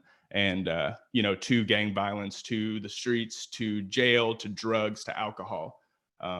It's something that is a real big issue in America today. So this is from the National Fatherhood Initiative. These are just statistics, and I'm not going to spend a lot of time on these because we all hear these every single fatherhood workshop that we have. We always hear about these statistics, how it's more likely that they're going to go to jail, more likely that they're going to abuse alcohol, become pregnant. We know all those things. So we're not going to sit here and harp on these problems and focus on these. But what we do have to worry about is keeping fathers in the home. And also, for those fathers that are in the home, it's important that we talk to them as well. A lot of times we speak to the fatherless homes, but if we're speaking to the fatherless homes, then we're not really speaking to anyone, because we're not connecting with those people that aren't there for us to speak to. So it's really important that we do address, generational concerns, and for fathers that are still in those kids' lives. We have to learn to be able to make a positive impact on the young people in our lives and the ways that we can influence them, and realize that they're always watching everything that we do. People don't realize, but a lot of the main mental health issues are developed between the ages of 1 and 6 years old, because that's when children are really becoming developed and developing those coping skills and mechanisms to move forward in life. So we think that they're not listening because they're not as vocal and they're not attentive, but between the ages of 1 and 6, those are the key moments and the key times where we can have an impact on the youth. And some of those things are just predispositioned, and those are things that we have to look into as well. So I know some of us probably have crazy family. I do. I know I have my fair share of crazy families. Some of you right now are probably turning down the volume and looking over your shoulder because your crazy family is in the house with you, and I promise you're safe here. But those things are passed down from generation. Drug and alcohol abuse, mental health issues, gang involvement in the youth. Those things are generational curses that we constantly deal with. And you see it in the different ways that people are raised. For example, me and my wife. I went to her Christmas and it was very calm. Her family was sitting in a circle in the living room. They handed me a piece of sheet music. We sang Christmas carols. It was crazy to me because I'm from Cairo. That's not how we celebrate Christmas. So for me, I wasn't uncomfortable in that situation, but it wasn't what I was used to. Whereas my wife came to my Christmas a couple of years back and it got crazy. Not by my standards, by her standards. I mean, there was arguing, almost fights breaking out. It was just one of those Carol Christmases, just how we rolled down there. But whenever we got back in the car, she had never seen anything like that and just didn't understand that, that's what happens sometimes. So it's just a difference of perspective. And people from those crazy families, from those types of families, you might even see people point at some kid and say, how is that kid ever going to make it in that family? And I know, we see it a lot where we see, the dad's constantly in prison or on drugs, and we feel sorry for that kid that has to be raised in that environment because we know that they are starting off 10 feet behind everyone else. They're not starting from the same starting point, and their finish line's a little further than a lot of ours would be. So that's one of the things that we really have to work on is if we do have those things in our family, be able to pay attention and to focus on how to break those generational curses. For example, in law school, they did a study I read about in the 1870s on a family called the Jukes family.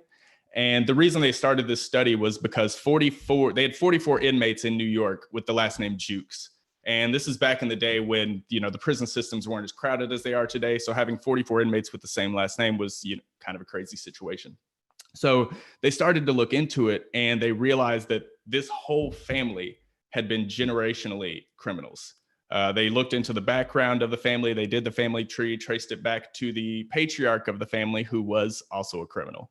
I have some statistics here. In their bloodline, they found 7 murderers, 60 thieves, 190 prostitutes, 150 other felon, and 440 of the individuals in their families were alcoholics.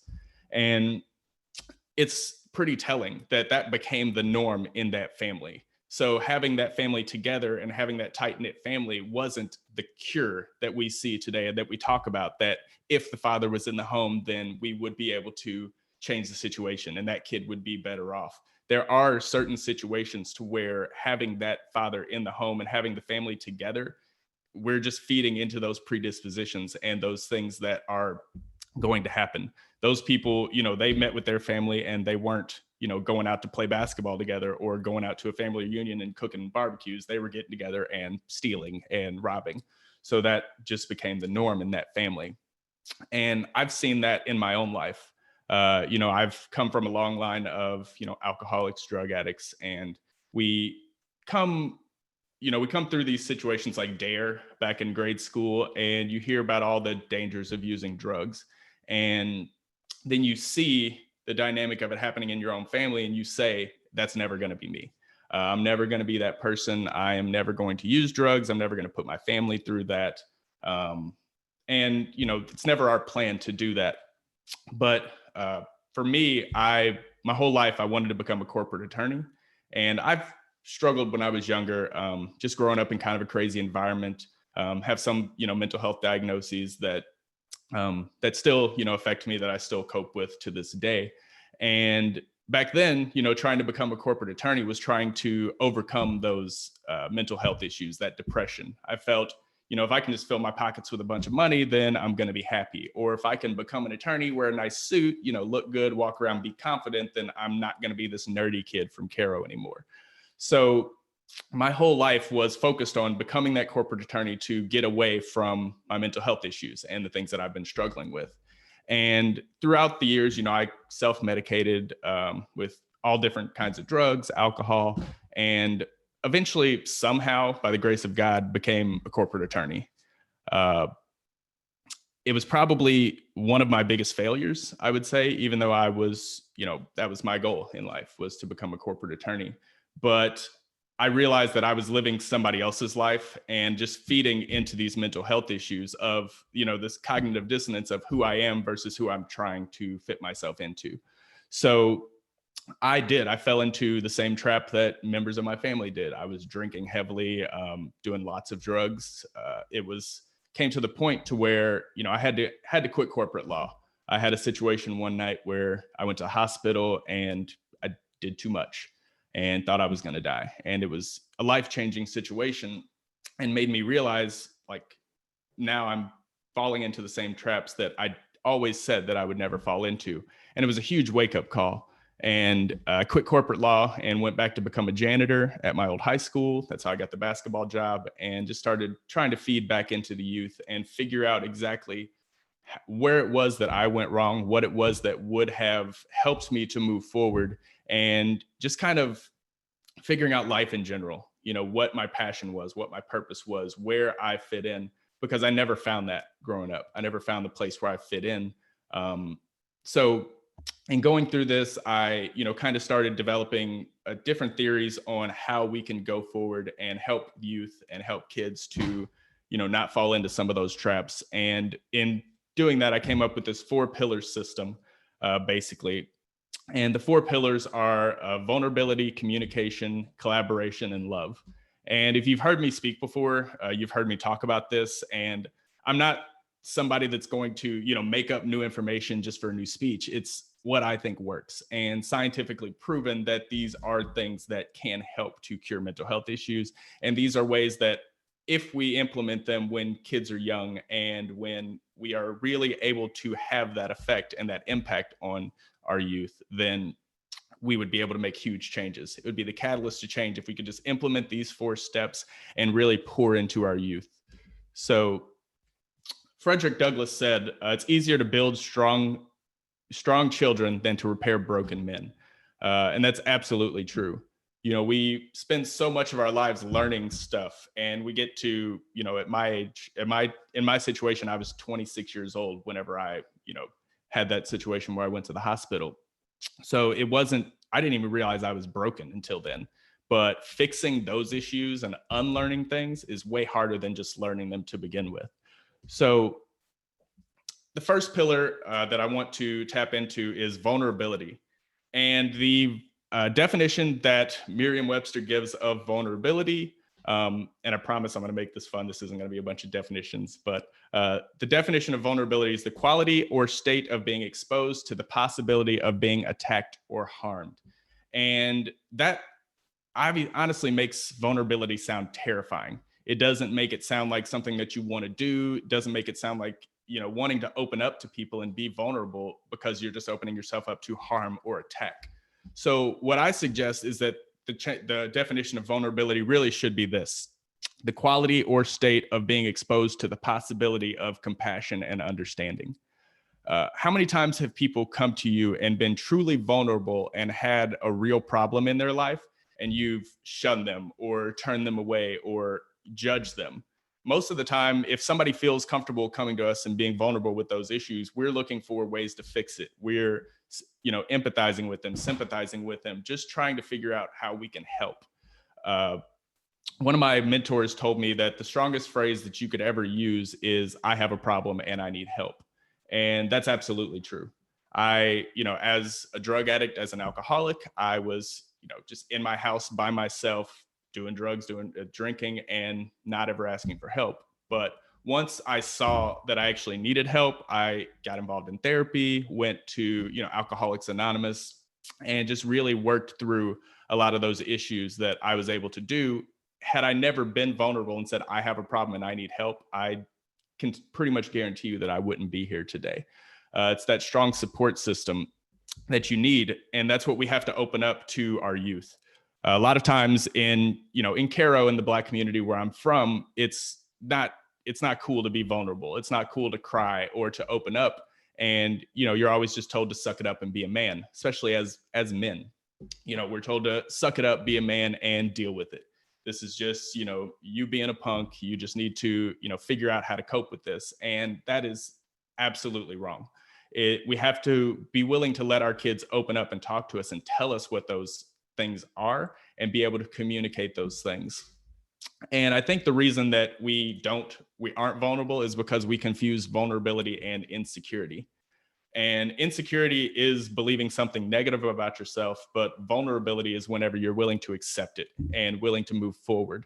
So again, I don't think vulnerability is opening yourself up to an attack. I think it's opening yourself up to change, opening yourself up to the compassion of other people, opening yourself up to living the life that you want to live. We have to, we can't do everything ourselves. I think the phrase is, if you want to go fast, go alone. If you want to go far, go with others. So being vulnerable, opening up, and actually communicating what our problems are and allowing our kids to do that is huge.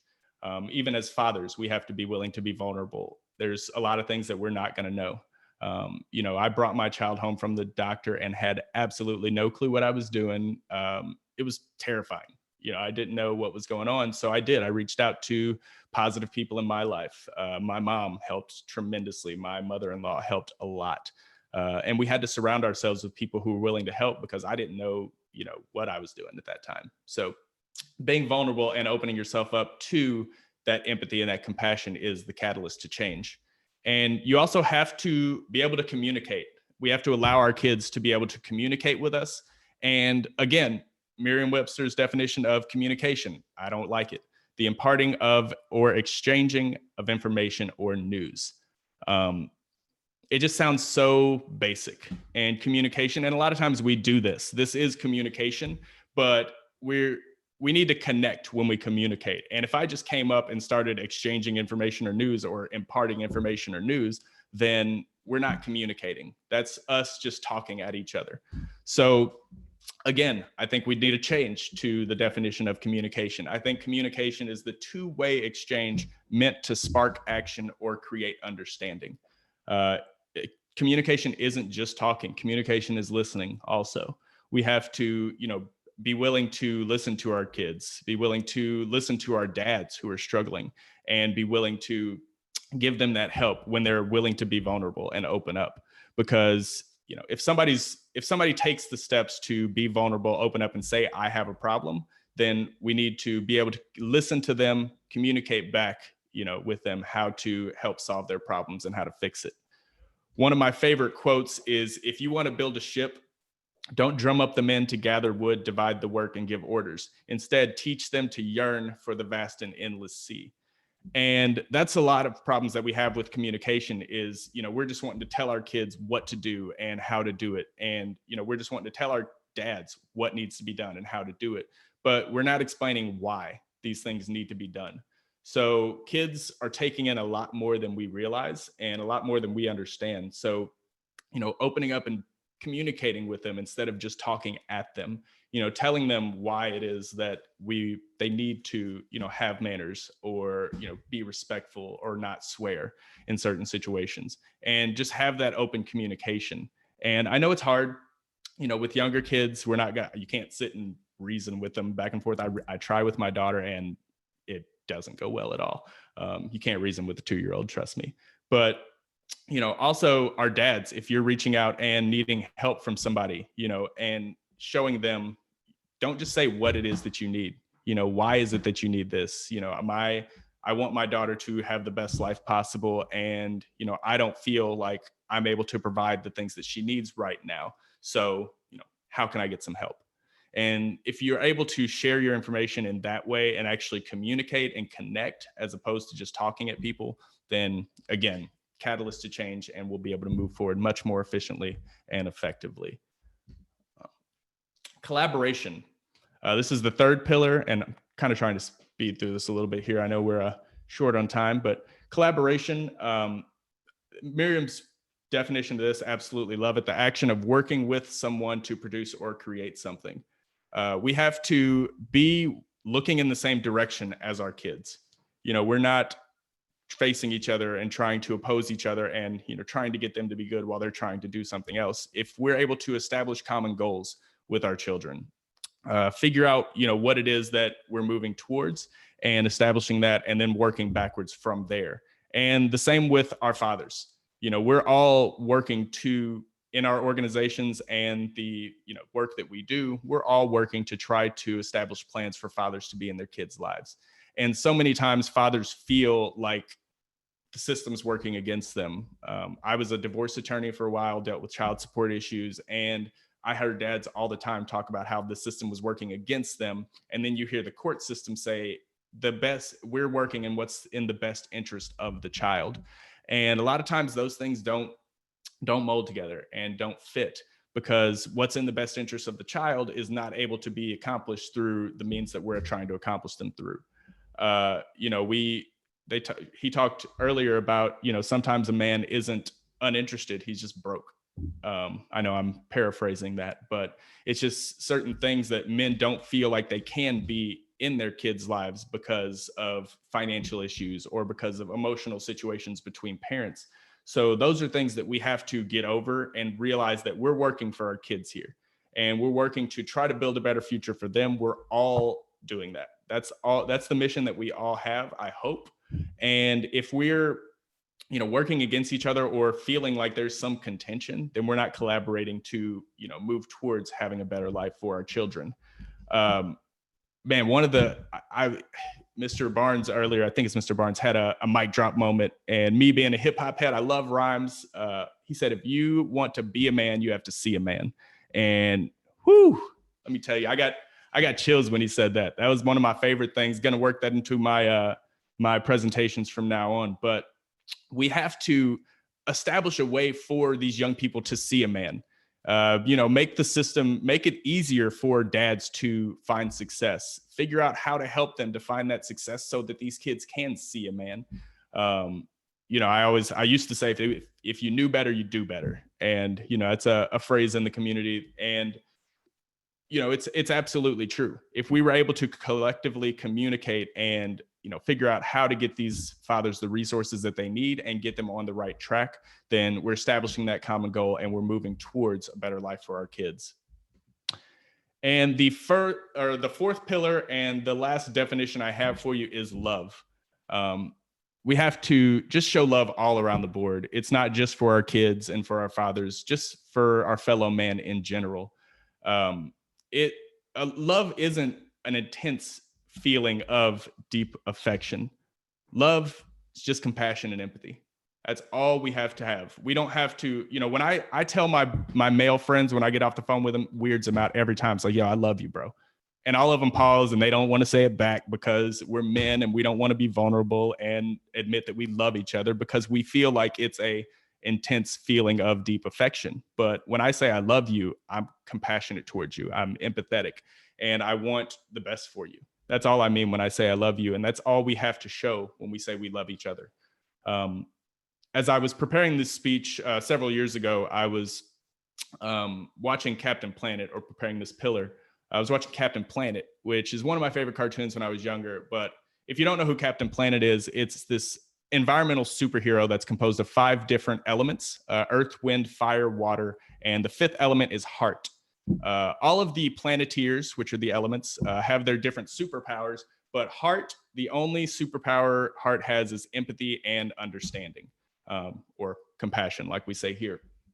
And honestly, that would be, if you told me I was going to wake up with a superhero, empathy and understanding would be the last on the list of what I would choose. I want to fly or see through buildings or something, but heart had empathy and understanding. And in every episode of Captain Planet, while they're trying to figure out how to defeat the supervillain or, what the next step is, Heart's trying to give them information and they're not listening because it's Heart, weak Heart with his empathy and understanding over there. Just chill out, Heart. So at the end of every episode of Captain Planet, you realize that what Heart was saying was correct all along. And I really think, I'm not sure if this was purposeful, but I think the creators of Captain Planet are genius, even if they slipped up on this accidentally, in showing that love is always the answer. So if we can just love each other and show compassion and be empathetic when people open up and are willing to be vulnerable, and just communicate, collaborate, and just figure out what our common goal is to be able to move towards that and provide the best life for our kids, then we're going to be moving in the right direction. So I know that all of you guys are working towards that same goal. We're all looking in the same direction. And if I can ever be of any help to any of you, please don't hesitate to reach out, and we can open it up for Q&A. I think I'm right about my time here. So tried to fit it in there. Yes. Thank you so much, Julian. That was so awesome. Loved the rap battle. That was great. you. That was great. Everybody else loved it too. We got several comments. I appreciate it. It's something I usually keep hidden, but glad I could share it with you guys. First time I've ever shared it during a speech. So you guys are getting all kinds of firsts today. Yes. First studio Well, we are visit. happy you did. And we've recorded this workshop, so there will be a lot of people that can still benefit from it. So that'll be so awesome. Excellent. Excellent. I'm not seeing any comments yet. Okay, somebody asked for your email. Do you care to put your email in the chat box for us? Yeah, I'll type it in the chat box. And also, if you want to connect with me, julianwatkins.com is my website. There's contact forms on there. Julian@julianwatkins.com is my email. It's my humble email address. Got my name in there twice. So yeah. But anytime in Facebook, Instagram, any of those platforms, if you reach out to me, I'm very responsive, and it's always me. I don't let anybody else run that part of the business. So yeah, absolutely. Great. Feel free to reach out and connect. Okay. So I am not seeing any other questions. So I think you are good to go. If you want to stop sharing your screen, and we'll let Mr. Johnston get ready with his screen. Thank you again, Julian. That was great. We really appreciate you joining us today. Thank you guys so much for having me. Okay. We're going to give Mr. Johnston just a minute to get ready. Okay. Give me just a second to bring this up. Almost forgot to share computer sound. That would have been bad. Oh, giving you guys a free preview of the end here. Let's get back to the beginning. Nice. So thank you very much for having me. I really appreciate the opportunity. It seems like just yesterday I was speaking for the Healthy Start folks. It seems like yesterday, but it was actually back in August already. So thanks for having me back. The talks so far have been really fantastic and built a lot on fatherhood as a concept, as a theory. I'm going to be a little bit more targeted today. Well, before I get too far, let me start with a little introduction.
Thank you. I hope I woke everyone up for that. That's a lot louder in headphones than it usually is in an auditorium. So yes, as you saw in that little brief thing, I am a midwife, a lactation consultant, and father of 8 children. Most of the children you see in that picture, all of them wearing red, are my children. That one in the blue pajamas, that's also my oldest son, John, who was going to try to log on and be a part of this today, just to listen in. I don't think he's ever seen his dad at work. That guy in the Batman pajamas, he was just a single soldier who needed a home for Christmas. So we invited him in. He's a college buddy of my son's. But that's who I am. I'm a midwife, lactation consultant, dad of 8. And my specialty, when you're a lactation consultant, everyone always wants to know what can dads do when it comes to breastfeeding. And so I've talked about this an awful lot over the last 20 years or so. So let me just jump right in. We're going to talk about dads as equal partners in breastfeeding and parenting, which it's so important. They're not supporters, they're partners. They made this baby too. We're going to talk about dads and how we can introduce them to breastfeeding. And then we're going to talk about what the best ways are to teach dads. So first, I was this guy. So don't be this guy. This was me. I don't know. I can't tell if she's getting anything. Really? It doesn't feel right. Well, you're pushing the milk out, right? How would one do that? Wasn't it? It's kind of like that. Do you want to try it, Jim? I think you're good. You're doing a good job. Yep, that was me. I was so prepared to be dad. I had gone through all the childbirth classes. I had a little funny coaching kit for dads, and I was ready to go. And then baby was born, and all of a sudden I realized I hadn't prepared at all to be a dad. I had prepared to go through labor, which was, it's 12 to 24 hours, sure. But I hadn't prepared for breastfeeding, which is 12 to 24 months. And I certainly hadn't prepared for fatherhood, which is 12 to 24 years, right? And so I realized that this was me. When we had trouble, mom and baby would be crying, and I was so happy, like, yay, the lactation consultant is here. Well, not anymore, by God. I went and became a lactation consultant, so I didn't have that problem again. No, really what it was, the Army turned me into a lactation consultant. But the point is, don't be that guy. Don't be the one who is totally helpless, who, there's nothing worse than being this totally helpless guy who has who doesn't know what to do next. So that's what this talk is really all about, is how can we prevent this from happening? Because I promise at 3 o'clock in the morning, your physician, your midwife, your lactation consultant is not going to be there to help. 3 o'clock in the morning, dad is the one who's going to be there to help, and he needs to be prepared for it. So first, it's important to understand that I honestly believe every infant needs as many loving, supportive adult caregivers as possible, and that gender and biological relationship is less important than the love that these adults can offer. But I also know that breastfeeding support personnel, people, physicians, nurses, lactation consultants, community supporters, need to be able to help all parents, not just the mother and the baby, but all parents. So that's why. And people ask, why do I talk about fathers so much? Because 80% of well, it's actually 86% or 88% of the births in the United States of America, the children go home to either married or cohabitating parents. 64% are married and living together at the birth of the child, and 24% are cohabitating, not married and living together with the child. So 88% of children at birth have a father in the home. Now that may not last to kindergarten or college, but it's there at birth. And so as healthcare providers, this is a big missed opportunity if we don't do that. Besides, dads they just rock. Dads are awesome. So let's talk about dads a little bit. So previously, Charles and Julian did a great job talking about dads. So I don't feel like I need to talk too much about dads, but let me show you this great video about what a dad is.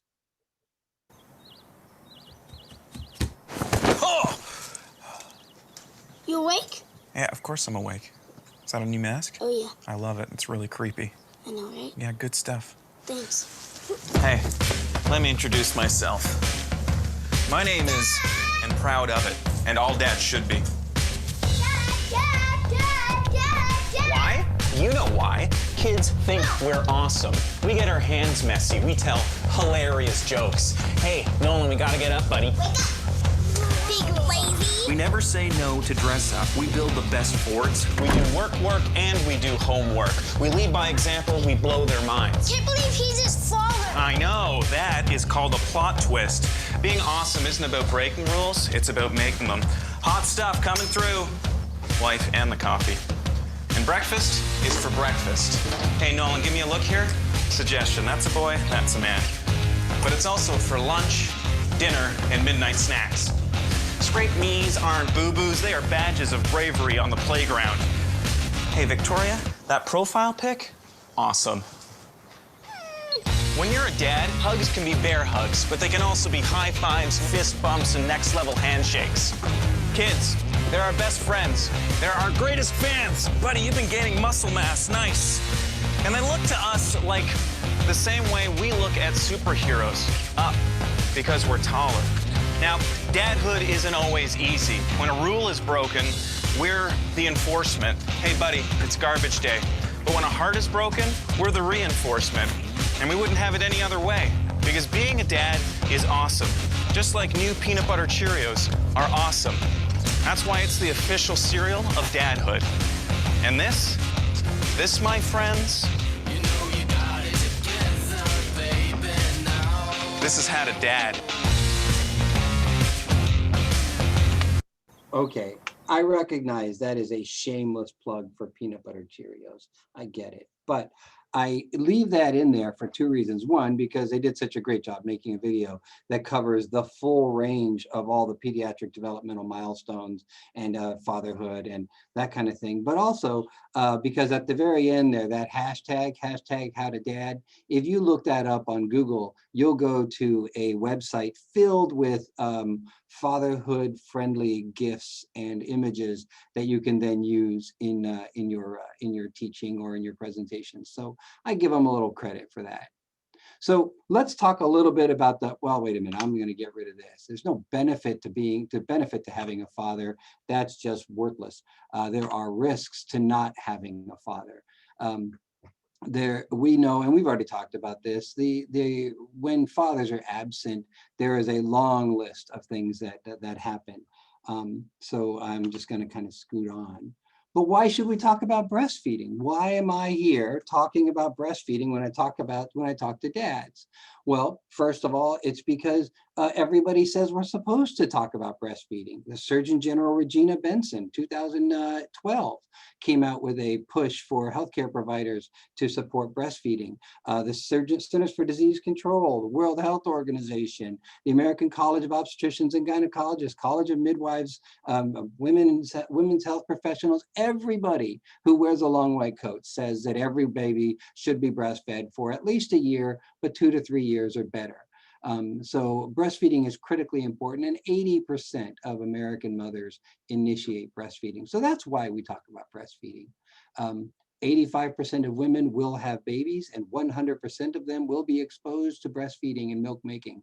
So it's important. If you know a woman, you have to know something about breastfeeding. But also, it's more important than just that. It's that formula-fed children are not as healthy as breastfed children. It's not a benefit to breastfeeding. There's risks to not breastfeeding. Again, go back to the Surgeon General. She'll tell you more about it. But formula-fed children have an increased risk of all infections, allergies, obesity, diabetes, heart disease, and yes, cancer, specifically leukemia. And formula-feeding moms who don't breastfeed, are also not as healthy. Increased risk of postpartum depression, obesity, diabetes, heart disease, and yes, cancer. The risk of breast cancer, ovarian cancer, and uterine cancer goes up dramatically when you don't breastfeed. More women die of heart disease because they don't breastfeed. So it's really important from a women's health perspective and from a children's health perspective to breastfeed. And I'm not even getting into the emotional side of it. Oh my gosh. So it's important. So all dads need to learn about breastfeeding. And I always get the question, can dads help? Of course they can help. Dads are recognized over and over and over again in research to be the #1 source of support for breastfeeding in initiation, duration, and exclusivity. That means the baby only gets breast milk, that they're not given formula at all. And in a study done by an older study, but by Bachner and Matsumura, they found that dads were just as helpful in the immediate postpartum in the hospital as the registered nurse and the lactation consultant. That's pretty impressive, considering registered nurses and lactation consultants have years of training on how to help with breastfeeding, and dads have no training at all, and yet they're just as helpful as the healthcare professionals. So yeah, dads can be helpful, and they are helpful. And that the only thing that keeps a mom breastfeeding longer than a dad who says, that's fantastic, baby, I'm so proud of you. The only thing more helpful is the baby. Okay, so, there are these moms who talk about, well, I wanted to wean, but, my baby didn't want to wean. And the only one You know, they're the only one that's more powerful than dad. So more powerful than doctors, more powerful than nurses, more powerful than grandmothers are dads. So dads are in a position to really influence how babies breastfeed and how long. Now, the number one thing I hear from dads, and I think it's very, very sweet, is I want to bond with my baby too. So I want to give the baby a bottle. And I always remind people, now, you know, you don't really get to see the whole me, but if you got to see the whole me, you'd see I'm a fat guy, right? And, you know, I love Five Guys French fries and Five Guys burgers. They're fantastic.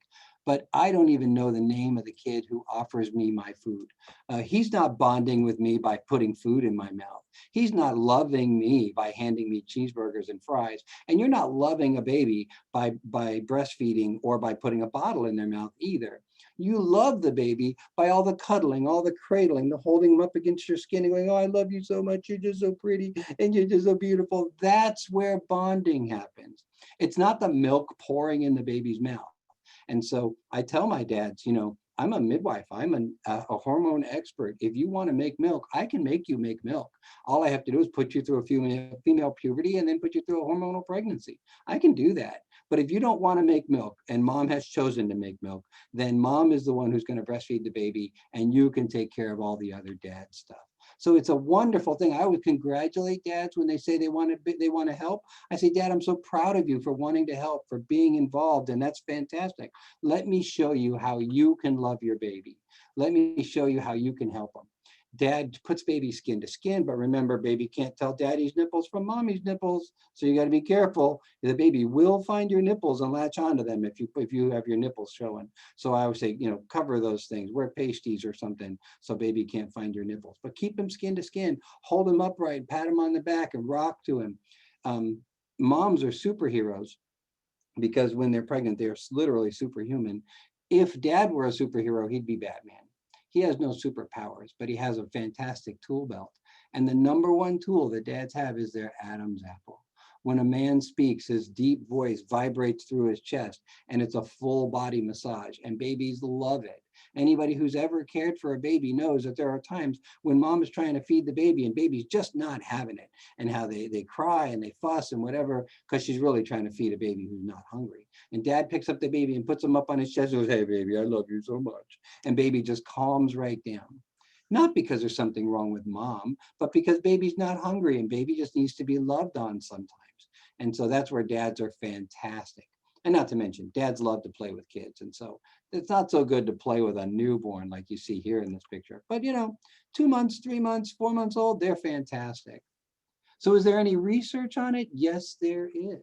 There are several really good studies, but I'm going to just talk about 2 randomized controlled trials, which are they're the gold standard for research.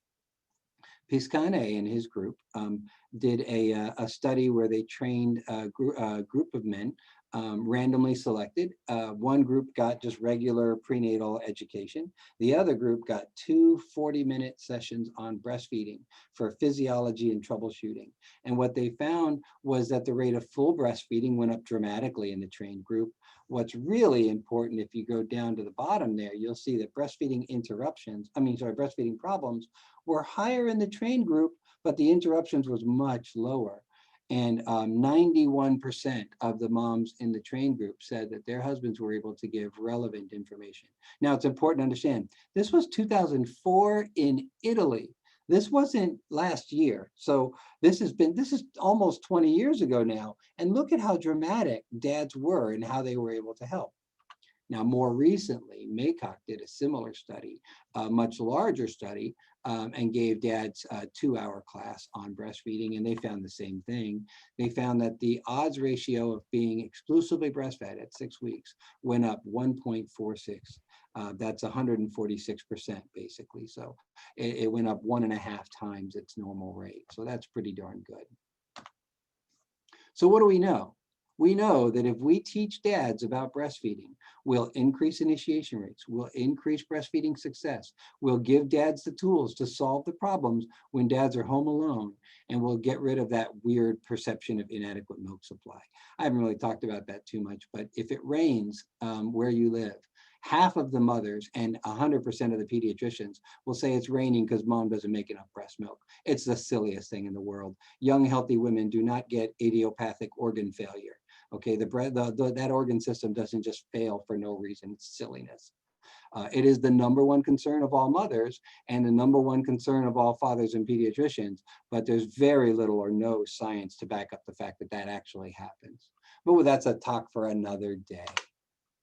So what happens when they interview dads? Most nurses will say that dads aren't interested or dads get uncomfortable when they talk about breastfeeding. It's not actually the truth. It goes back to what Charles was saying earlier. It's not that dads are disinterested. It's really that you're not speaking the same language. That when you give a man something pink and frilly and talk about how beautiful it is, men are disinterested. You've got to talk to a man with concrete examples of what to do. And so when they actually started exploring dads, what they found was that they did this phenomenologic study and they found 289 critical incidences in just 48 hours stay in the hospital. That means that the average couple had 289 things that they identified as really important in the first 48 hours postpartum. That's a lot of stuff for 48 hours, folks. 80% of the fathers reported negative experiences from the nurses, where they said, I wasn't excluded by the nurses. They didn't ask me to leave, but it was their body language. It was nonverbal. They never asked me how I felt as a dad, okay? And I got that all the time. You know, I get people would always tell me to sit down and stay. As a matter of fact, fun story, I was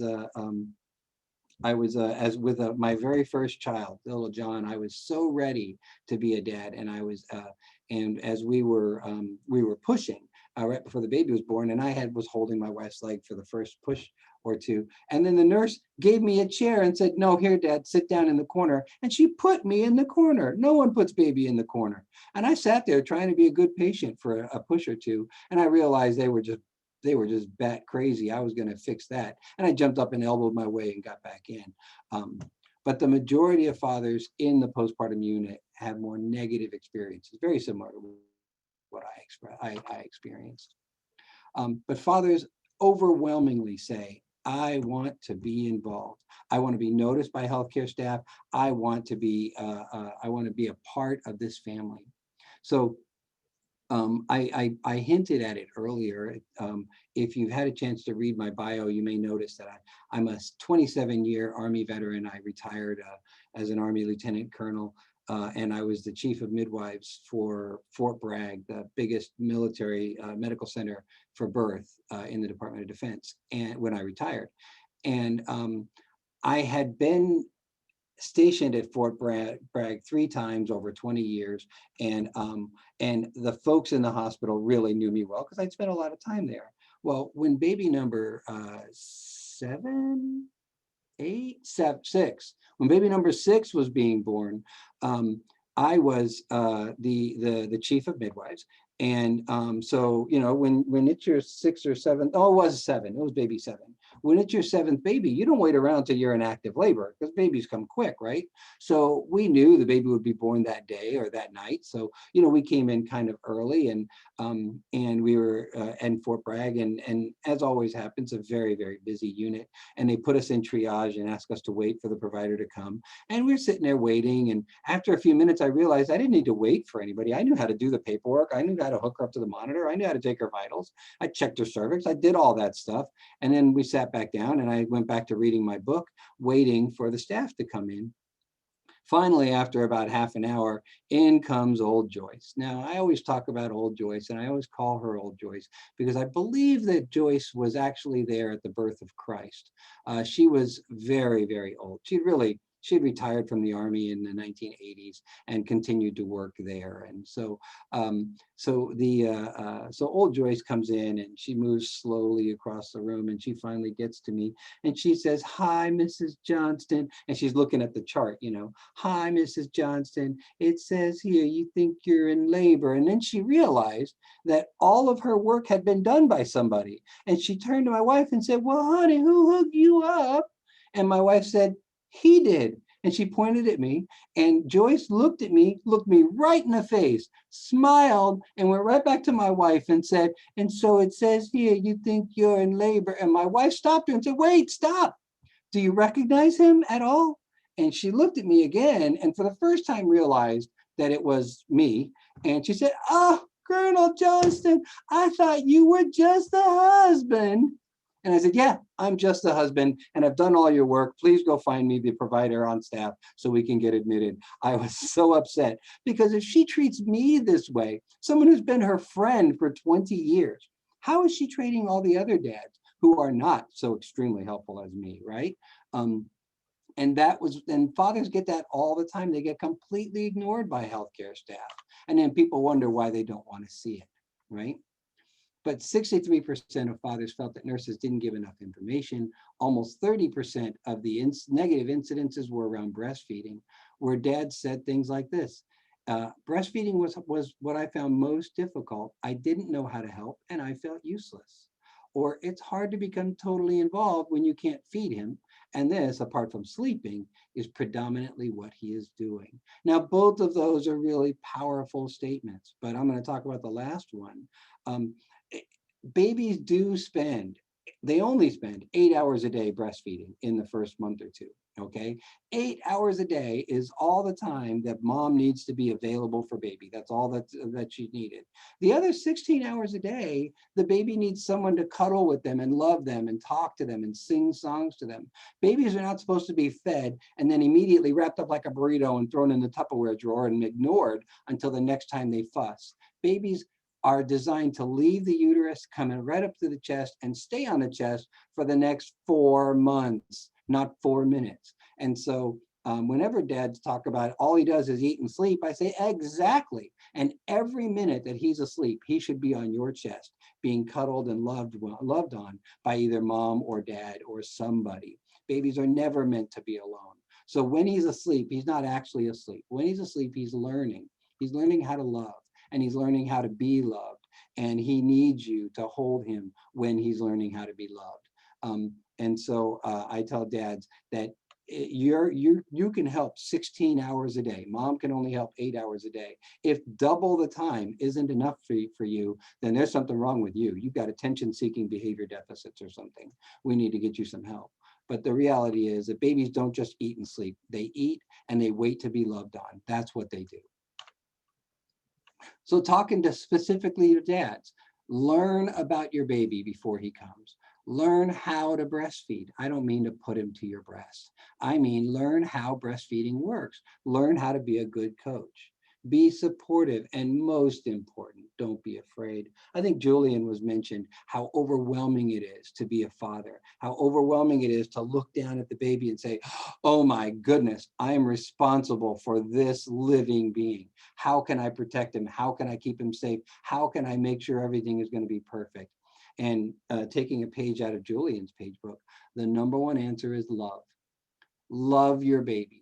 Look at your baby, love your baby, and do everything as though this is someone you love, okay? And when you lead with love, when love is your guiding philosophy, you will always make the right decision, okay?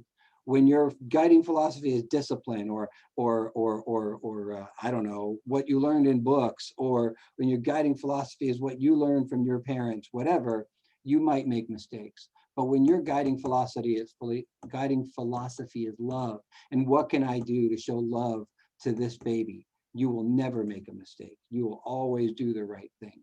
So go love the baby, and you'll turn out okay. And make it happen. Don't be afraid. Now I'm going to show you a video. Now this is from Canada, so I apologize because it's Canadian.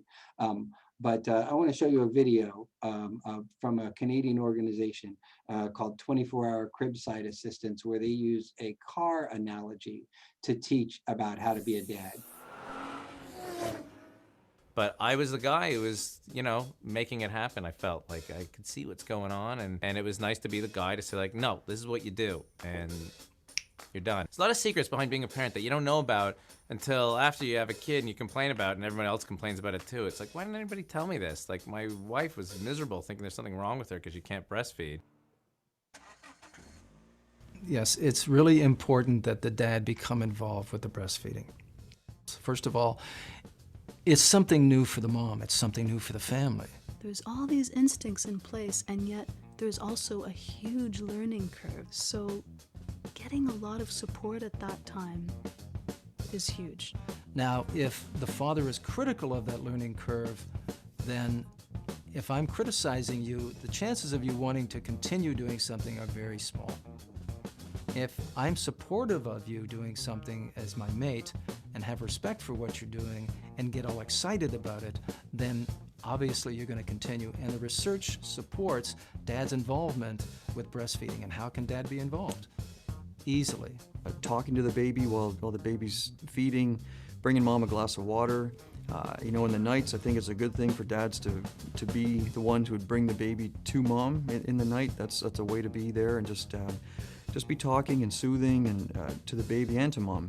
Observing and, you know, giving input, especially to an emotional person who's not even thinking about it and just thinks there's something wrong with her or her baby because they're not breastfeeding. Very, very difficult, actually. A lot of people have problems. Oh, I'm sorry. To the baby and to mom.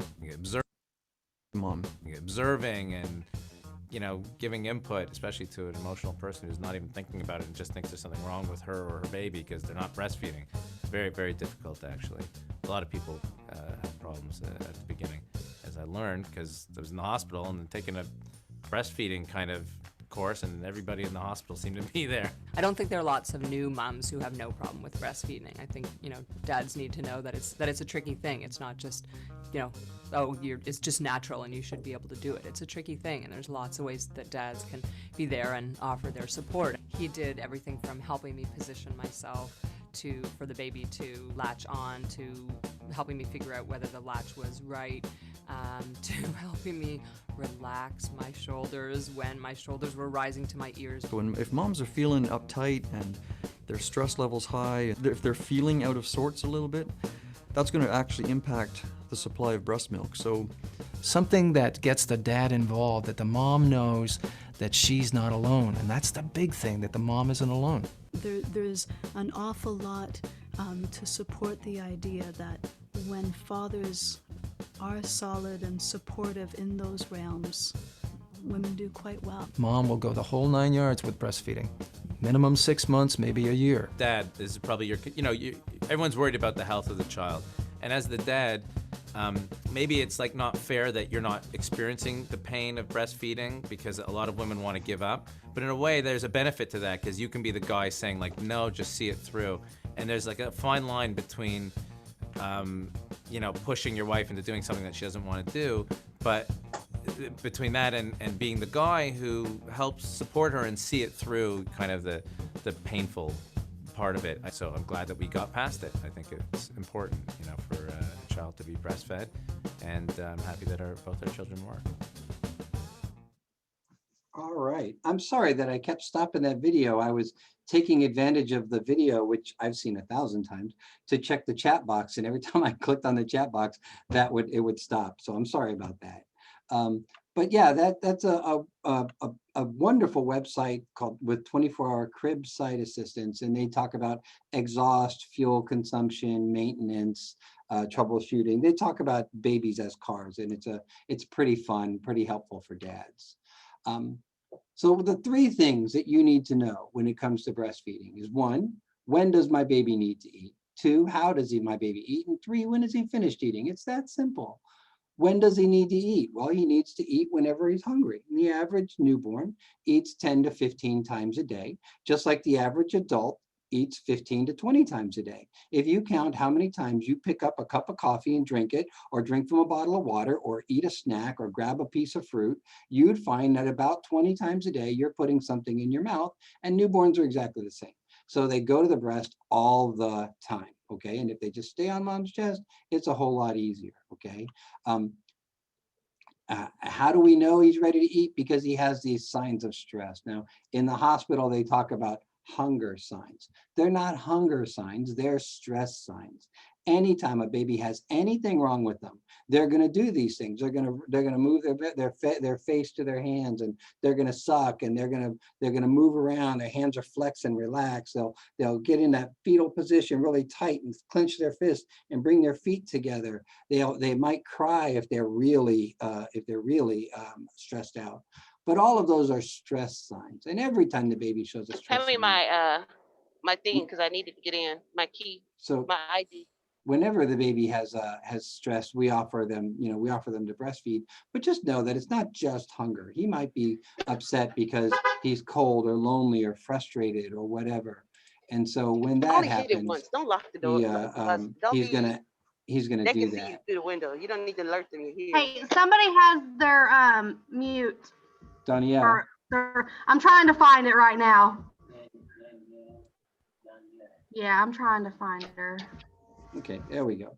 So let's show a little bit about breastfeeding. Some of you, this may be the first time you've ever seen a baby breastfeed, but I want to show you what a baby looks like when they breastfeed. Okay.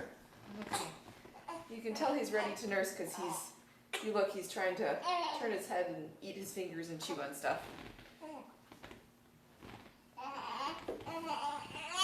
Okay.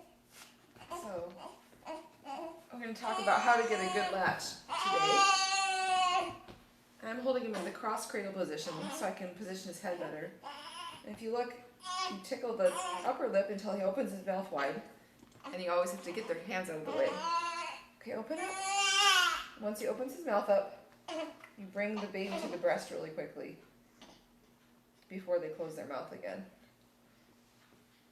And if you want to zoom in here to see what a good latch looks like, if you look at his mouth, his upper and his lower lips are both flanged outward. Especially you want to see that on the bottom lip. And if you watch his jaw as he begins to suck now, you'll see these long sucks with a pause as his mouth is open, and you'll start seeing them in a little bit when the milk starts letting down a little bit more. But that's indicating that he's getting a mouthful of milk and swallowing rather than just sucking shallow and not getting enough milk. So if you watch the jaw, again, it's opening really wide and it has a little pause at the end before he swallows.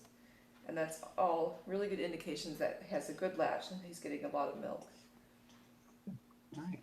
I'm going to move on to the next one because I feel like I'm a little out of time. I feel like I'm going to run out of time, so I want to go on because I have other videos to show you. So next is, how does my baby eat? Your baby eats, but preferably with newborns, that they're skin to skin, that you put their naked body up against mom's naked body. And that skin to skin contact is really important for helping baby learn how to find the breast and how to take it into their mouth. You want to make sure that their nose, cheeks, and chin all touch the breast. They have big puffy cheeks and a wide open jaw. Now, dads love this because they can measure something. Take your fingers and put them on the side of the baby's face and measure from nose to ear to chin and get that measurement. It should be at least 60 degrees, 90 degrees is better. But a big wide open mouth. I always say that if the mouth is full of breast, the cheeks are full of breast, the jaws are full of breast, the baby has a big wide open mouth, right? What would you look like if you tried to shove an entire Whopper in your mouth at the same time? You'd look like this, right? And babies look exactly the same. No pain. It should never, never, never hurt when baby breastfeeds. And if dad did that to mom's nipples, she would kick him out of the house. So I don't let babies get away with it just because they're cute. No pain. If it hurts, baby is breaking the rules. When done properly, no part of the nipple ever touches the mouth. So it should never hurt, okay? And flared lips up and down, okay? That's how it should look. And I've got some pictures. And what do you do if there's a problem? You're going to pull sports. Now, everybody looks at me like I'm crazy when I say this, but if you've ever been in the United States military, you are already a breastfeeding expert because they teach breastfeeding in basic training, especially in Army basic training. It's called firing an M16. If you can fire a rifle, you can breastfeed a baby. All you got to do is line up your front and rear sight posts, head, shoulders, and chest. And if there's a problem, you pull on your charging handle. That baby's chin is your charging handle. So slap, put your hands on baby's back, press them toward the breast. Pull, reach between the chin and breast, grab the charging handle and pull. Observe, do the cheeks puff out, the jaw open up, does pain go away? Release, let them go and let them suck again. Tap, try again. And if it doesn't work after 3 or 4 taps, then shoot, you got a hopeless double feed. You're gonna have to drop your magazine, clear the chamber, reload, put that sucker back together again, just like you would on a rifle. Now, If you've ever been to Army basic training, you know what I just said, and you're laughing your took us off right now. But if you've never been to basic training, you can think about sports. Men love sports, so you can use sports as well. Slap, pull, observe, release, tap, shoot. And when I do this one, I change slap to support. You're just supporting the baby. But the trick is, if you're going to teach dads, you need to come up with analogies, and you need to come up with clever, funny things to help, okay? Now let me show you what a good latch looks like. And listen to him swallow.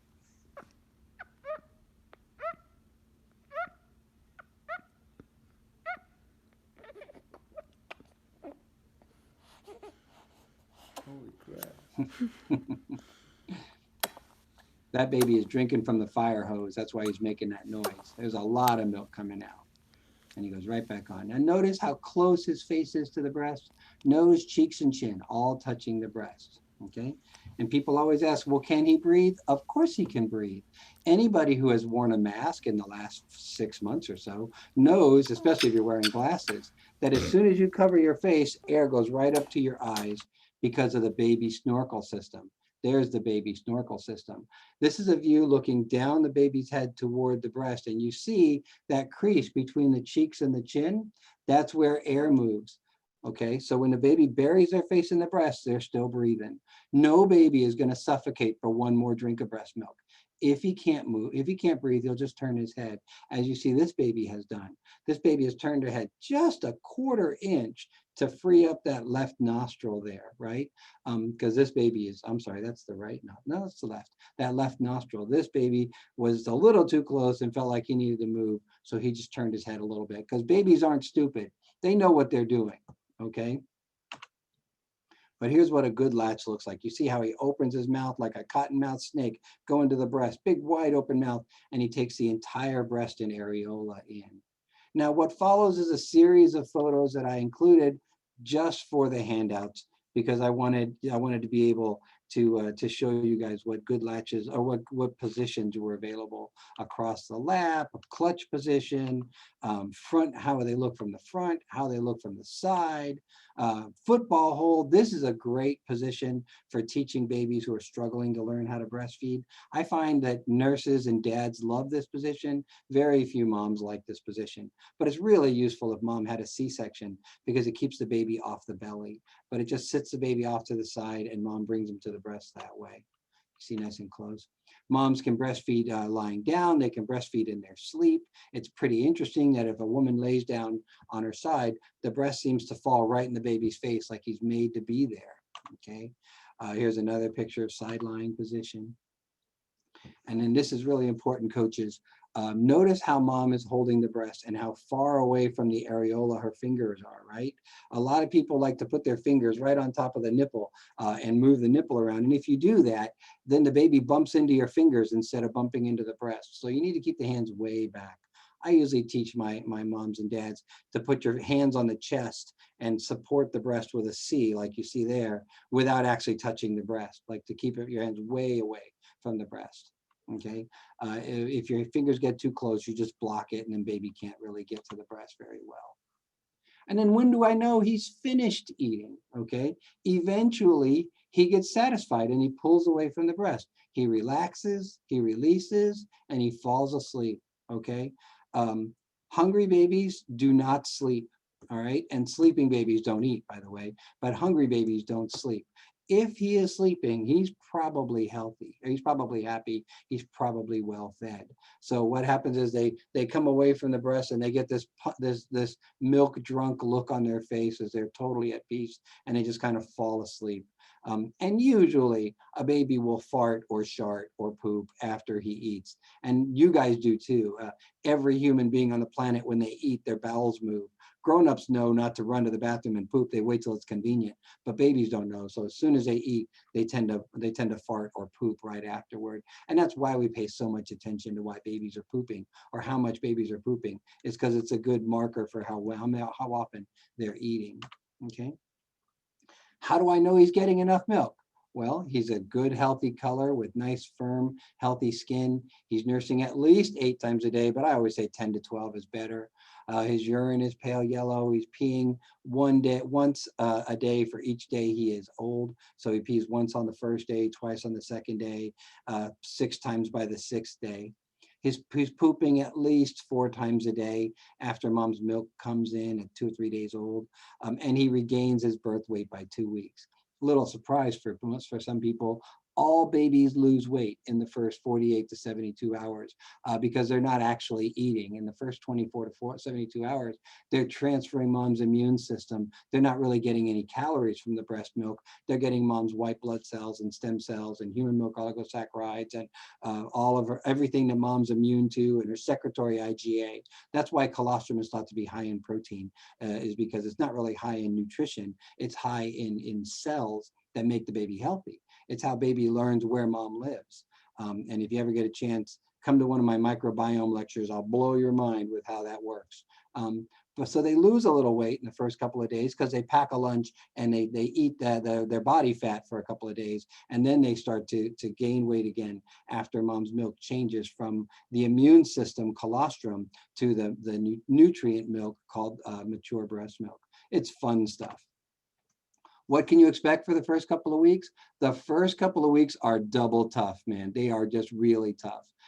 The reason it takes 2 people to make a baby is because it takes 2 people to take care of a newborn. You got to work in shifts. You got to sleep whenever you can. You got to kick out all those well-meaning visitors that are keeping you awake and distracting you.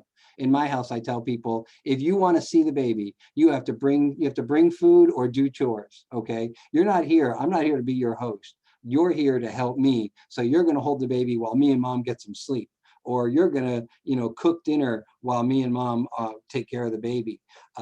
You're not here. I'm not an animal at the zoo. My baby's not an animal at the zoo for you to watch. So it's really tough, and you need to be supportive, and you need to get the support from the people around you. Now, society has a lot of norms. Oh my goodness, we've turned birth into a spectator sport. It is not a spectator sport. And we don't need to be on Facebook posting pictures every 15 minutes about your baby. If you've got time to be on Facebook, you've got time to be sleeping. So shut down your social media profile, ignore the media, the social norms, and just be with you and your wife together in the home and do nothing but eat, sleep, and love on the baby 24 hours a day. You will be much, much happier. You can expect mom to be a little bit confused for the first couple of weeks. She's going through a massive change in her life, and it's sometimes hard for mom to track anything that isn't caring for baby. They are fantastic at caring for babies, and they have a superpower to be awake for 72, 96 straight hours. They can actually be awake and asleep at the same time. It's not a disturbance. It's nothing wrong. Moms can do that because they're superhuman, but they tend to neglect everything else, as they should. And if they're not neglecting everything else, you need to remind them to neglect everything else. I hear women say all the time, well, I wanted to take a nap, but I only had 20 minutes. I say, what's wrong with a 20-minute nap? Close your eyes and go to bed. And so they need a coach to remind them of that every once in a while. Dads are also a little bit befuddled. They're scared. They don't know what to do. So, it helps to know, it helps to prepare for the baby before they come and realize that this is going to happen and to reach out for help. 80% of breastfeeding mothers have clinically significant breastfeeding problems in the first 48 to 72 hours, and they do not know how to get help. And they don't ask for help. They think it's normal. It's not normal. It's not normal for nipples to be bruised or bleeding. It's not normal for them to be cracked. It's not normal for mom to cry all the time. It's not normal for baby to cry all the time. If that stuff is happening, you guys need to get help. Okay, there are lactation consultants everywhere, and they want to help you. I have a clinic and I see 20 moms a week, but there are 25 babies born a day in my city, and I know I should be seeing 20 patients a day, not 25 a week, right? It's because moms just don't know how to get help, and they don't think that they need help, or they don't think they deserve help. So encourage moms and dads to get help. okay? And work as a team, always work as a team. Mom and dad work as a team to bring that baby together. That means they communicate back and forth where one is strong, the other is weak, and vice versa. And they work together to raise a beautiful, healthy child. Okay, this isn't mom and dad's a support person. This is mom and dad are both equal parents, and they both have equal responsibilities with the baby. What do mom and dads want? Okay, moms want fathers who are supportive but not pushy. Okay, research has shown that sometimes men, like the man in that video, who said, "Look, this is what we're going to do." Sometimes they can be a little pushy, and they can be not really sensitive to the needs of the mother. Okay, and so moms want a dad who is helpful but not pushy. Okay, who offers invisible support. They offer little things like making sure that all the stuff that would normally bother mom are taken care of, right? If mom is a neat freak, dad cleans for her. If food needs to be prepared, dad makes the food. If you serve a steak, dad cuts the steak for them so they can eat one-handed, whatever. Okay, so mom knows that all she has to do is love her baby, breastfeed her baby, and sleep, and her partner will provide the rest of the invisible support. The idea of, hey baby, he's got a little dimple in his chin, I think he could be a little deeper, can I just give a little tug on his chin? Those things go a long way. And Rempel and Jones show that if mom and dad work as a cohesive, supportive team, breastfeeding is much more successful. Okay, want to see my boobies? Because, you know, boo. Because it's Halloween, get it? My boobies, got it. If you're going to talk about dad, you've got to talk about sex. Okay, the problem is that men are physical, sexual creatures. We are. It's just part of being a man. Women, not so much. Women, especially postpartum women, are less interested in romantic love or in sex than they are in loving on their babies. And so sometimes this causes some problems. Okay. One of the things that dads struggle with is the Madonna complex. She's a mother now. How can I do that? How can we have sex when she's always holding the baby? How can I do that to this woman? She's a mother. That's like my mother. Ugh, I can't do that. And because mom is always holding the baby. And I remind dad, you got to give a little to get a little. Okay. If dad wants to have sex, then he needs to make life easy for mom so she has the energy to take care of the baby, right?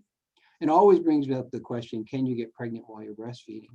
The answer is yes, of course you can, but you should always put the baby down first. Humor, folks. Postpartum problems. Moms tend to have a change in their libido.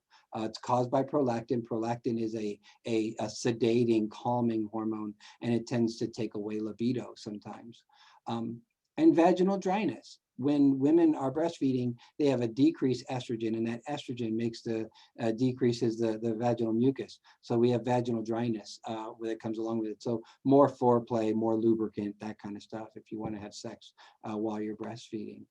And that moms are all touched out because baby care is such a physical, demanding job that cuddling with baby all day long really kind of takes the energy out of moms. And so again, if you want to give a little, if you want to get a little, you got to give a little. Dads need to take over some of that physical loving of the baby to give mom a break so she can function in her normal life. Okay. Because she's tired. T-I-R-E-D. We don't want to do that. Things that all parents seem to wish that nurses understood, things that we want to know. Parents want nurses to know that breastfeeding is not easy, and that we should tell people that breastfeeding is not easy. It comes with a lot of work, and a lot of support is needed. That there's guilt, both mom and dad feel guilt when breastfeeding doesn't work, and that they need support when it's not working so that they can achieve their dreams, they can achieve their goals. The dads prefer to learn in the hospital, and they like to be given an instruction manual, one that's geared at dads. But moms aren't really interested in help in the hospital, that they want help after they go home, day 3, day 4, day 5, after they've recovered from the birth process itself. And that dads want to be treated as parents, not the support person for mom. Okay, dad isn't grandma or aunt or uncle or cousin or next door neighbor. Dad is the father of the child, and he wants to be treated as a father, not as a support person. So remember, dads, you're the coach, You're the cheerleader and you're the troubleshooter. And now I want to show you, and because you should always end with a laugh. Okay, Buzz, you ready?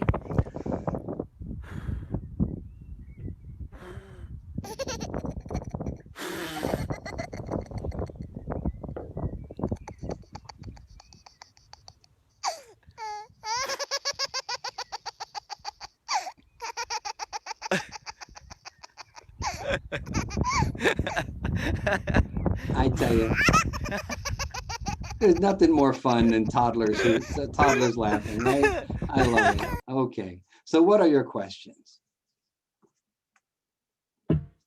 Okay, let's see. I don't think we have any questions. Oh, okay. Oh, let's see. Yep, I am not seeing any.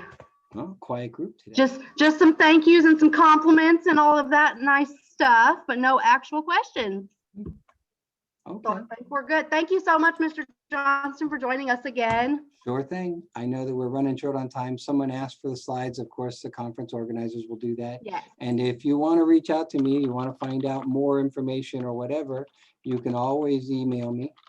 Here's my email address. Thank you. So you guys can reach out and ask questions if you want. Okay. Perfect. Thanks, everybody. Unfortunately, I have to leave. I can't stick around for the rest of the conference. I have a curriculum meeting in like 15 minutes and I got to go. But it was a pleasure seeing everybody and I'll see you later. Sounds good. Bye. Bye. Okay. We are ready for our next presenter. So DeMarcus, okay, I see you. You showed up there. If you want to unmute and share your screen. All right. I can hear you. Perfect. Hear me pretty good? Yeah, I can hear you good. Thank you.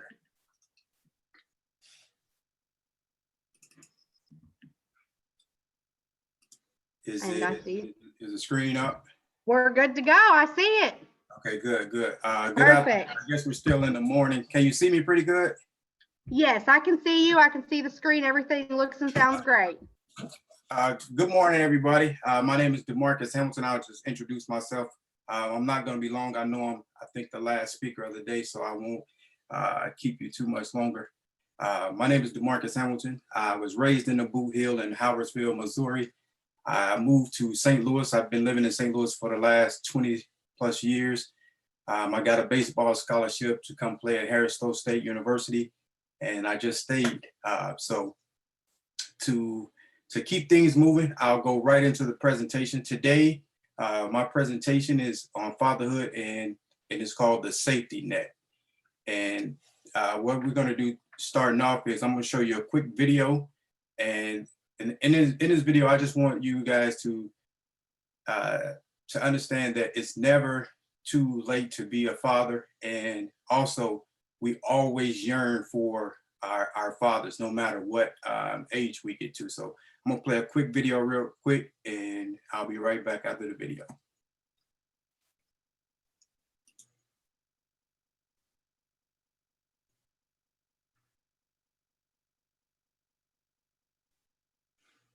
You're not going to see anything better than this. Wichita State and Tulsa. Here we go, tied at 51. You think the game winner with no time on the clock, Trev, is impressive from Elijah Joyner, who will oblige you? Yes! In front of the home crowd in one of the biggest wins for Tulsa in years. The fans stormed the court, but get this. Joyner's father had never seen him play in college. Kid's a junior. He was recruited by his stepfather and his mother. That's where the coaches went, not dad. But Dad Broderick was in the house to see his son for the first time as a collegiate, and he hit a game winner. And then the emotion. Man, I honestly never pictured this moment with my father being here for the first time. And I'm just so happy that he was here for this moment. It means so much for me to see him in the crowd.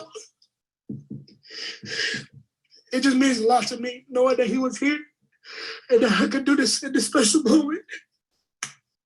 I never pictured this. I never pictured him being in the crowd, cheering me on and things like that this far in my life. But he's here, and I'm just so happy that he's here. That's good. That's good. That's good.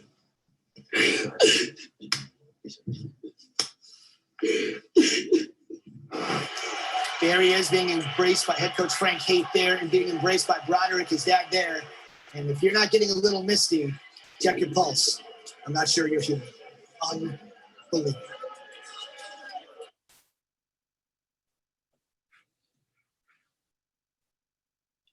All right, can you still hear me? Yes, we can. Oh, okay, good, just checking.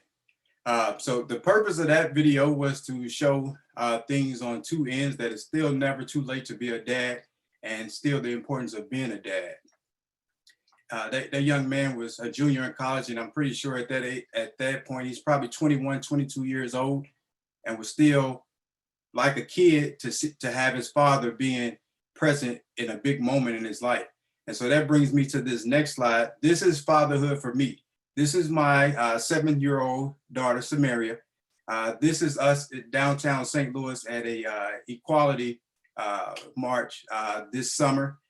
So this is how I became introduced to fatherhood.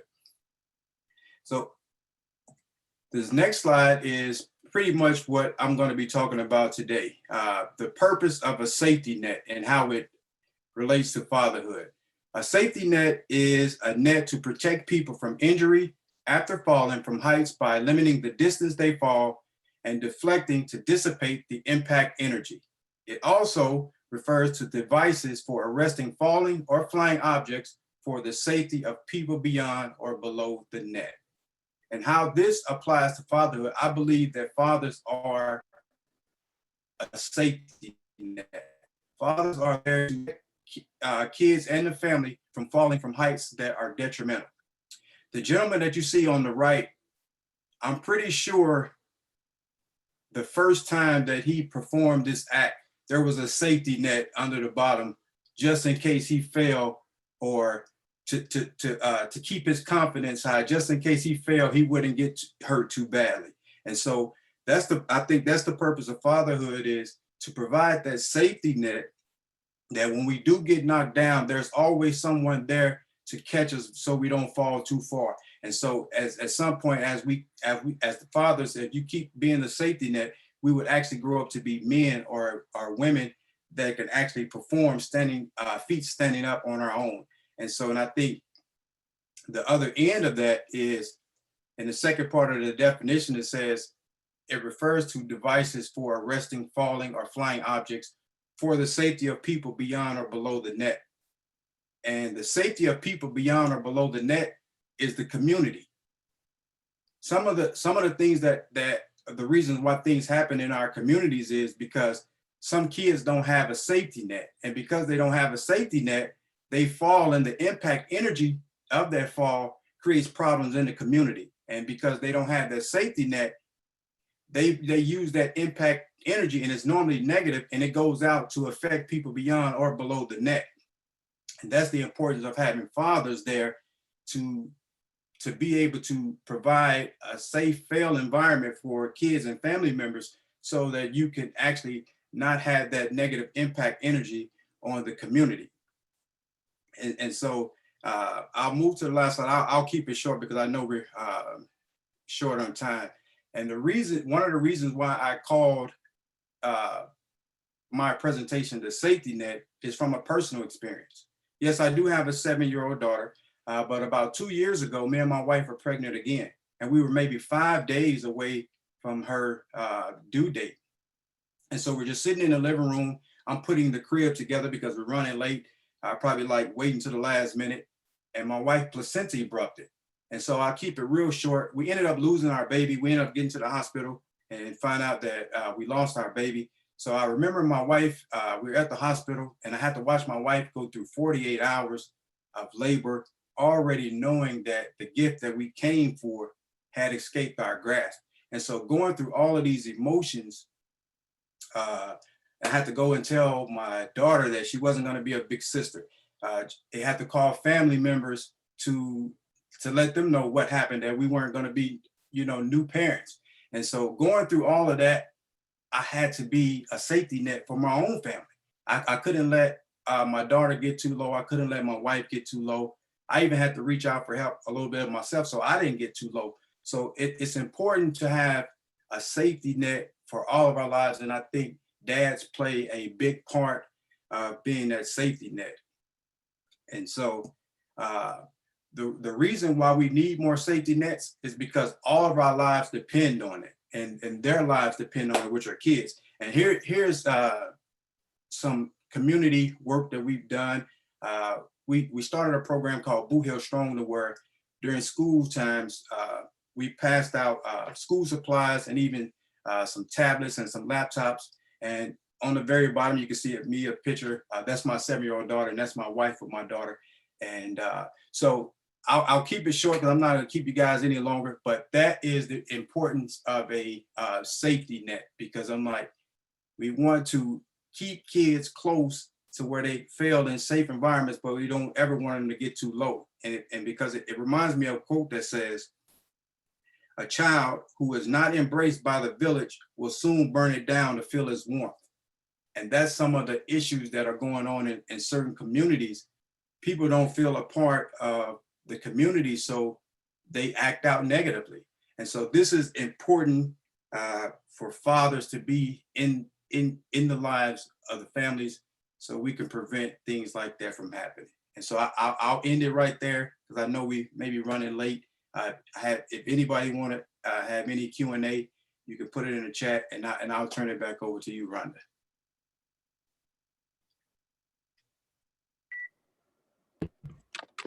Okay, I'm gonna hand it over to Joey, and then I will be back. I don't see. Let me stop. Hold on just a second. Okay, let's see. But in life, there's always. Oh, somebody has their speaker on. I can hear you. Oh, here, I got you. Okay, we got it. Okay. I don't see any questions. I don't see any questions. But thank you for a great presentation. And we are screen sharing. And I'll go back to that. Yeah, you're good.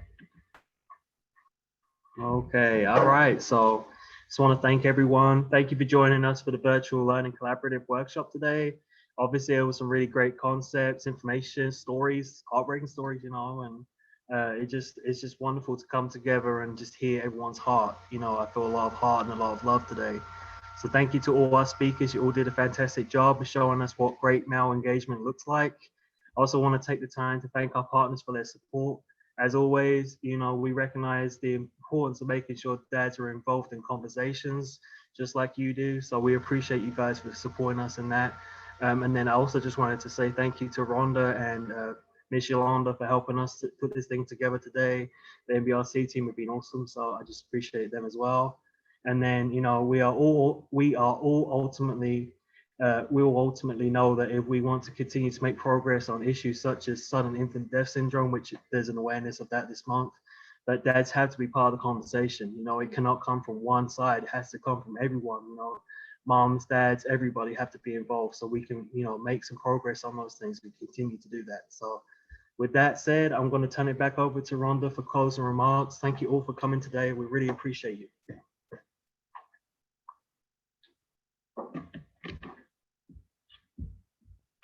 Oh. Okay. I am looking for this. Okay, so just a few things before we go. As I said earlier, we will send everybody the link to the recording by 5 p.m. on November 2nd. I will have a survey sent out to everybody by 5 p.m. today. I encourage everyone to fill that out. Everybody that fills out the survey and returns it will be entered to win a $100 gift card. And we will need the surveys back by November 1st. And then on November 2nd, we will do the drawing and we will notify the winner by email. Also on November 2nd, when we send out the recording and everything, everybody will also get a certificate of completion. And so be looking for that. If anybody has any questions, I think everybody has my email. Feel free to reach out to me. I would be happy to help in any way possible. And thanks again to everybody for joining. We really appreciate everybody being able to get on here with us today. I'm going to check the chat box one more time to see if we have any questions at all. Yes, and I am going to send out the presentations along with the recording to the workshop. And there's some handouts and things also that will be sent with that as well. Does anybody have any questions? Let's see.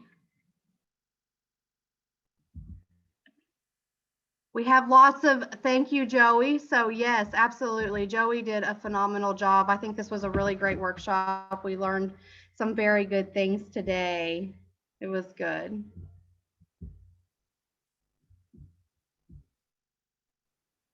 Okay. I can't see the videos. Let's see. I'm going to stop my screen share. Stop share. There's everybody. Yay, I can see everybody's faces again. I lost you for a second. Okay. Thank you guys so much, and you have a wonderful rest of your day and have a great weekend. Thank you again to our presenters and everybody for joining us.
How did he get it that quick?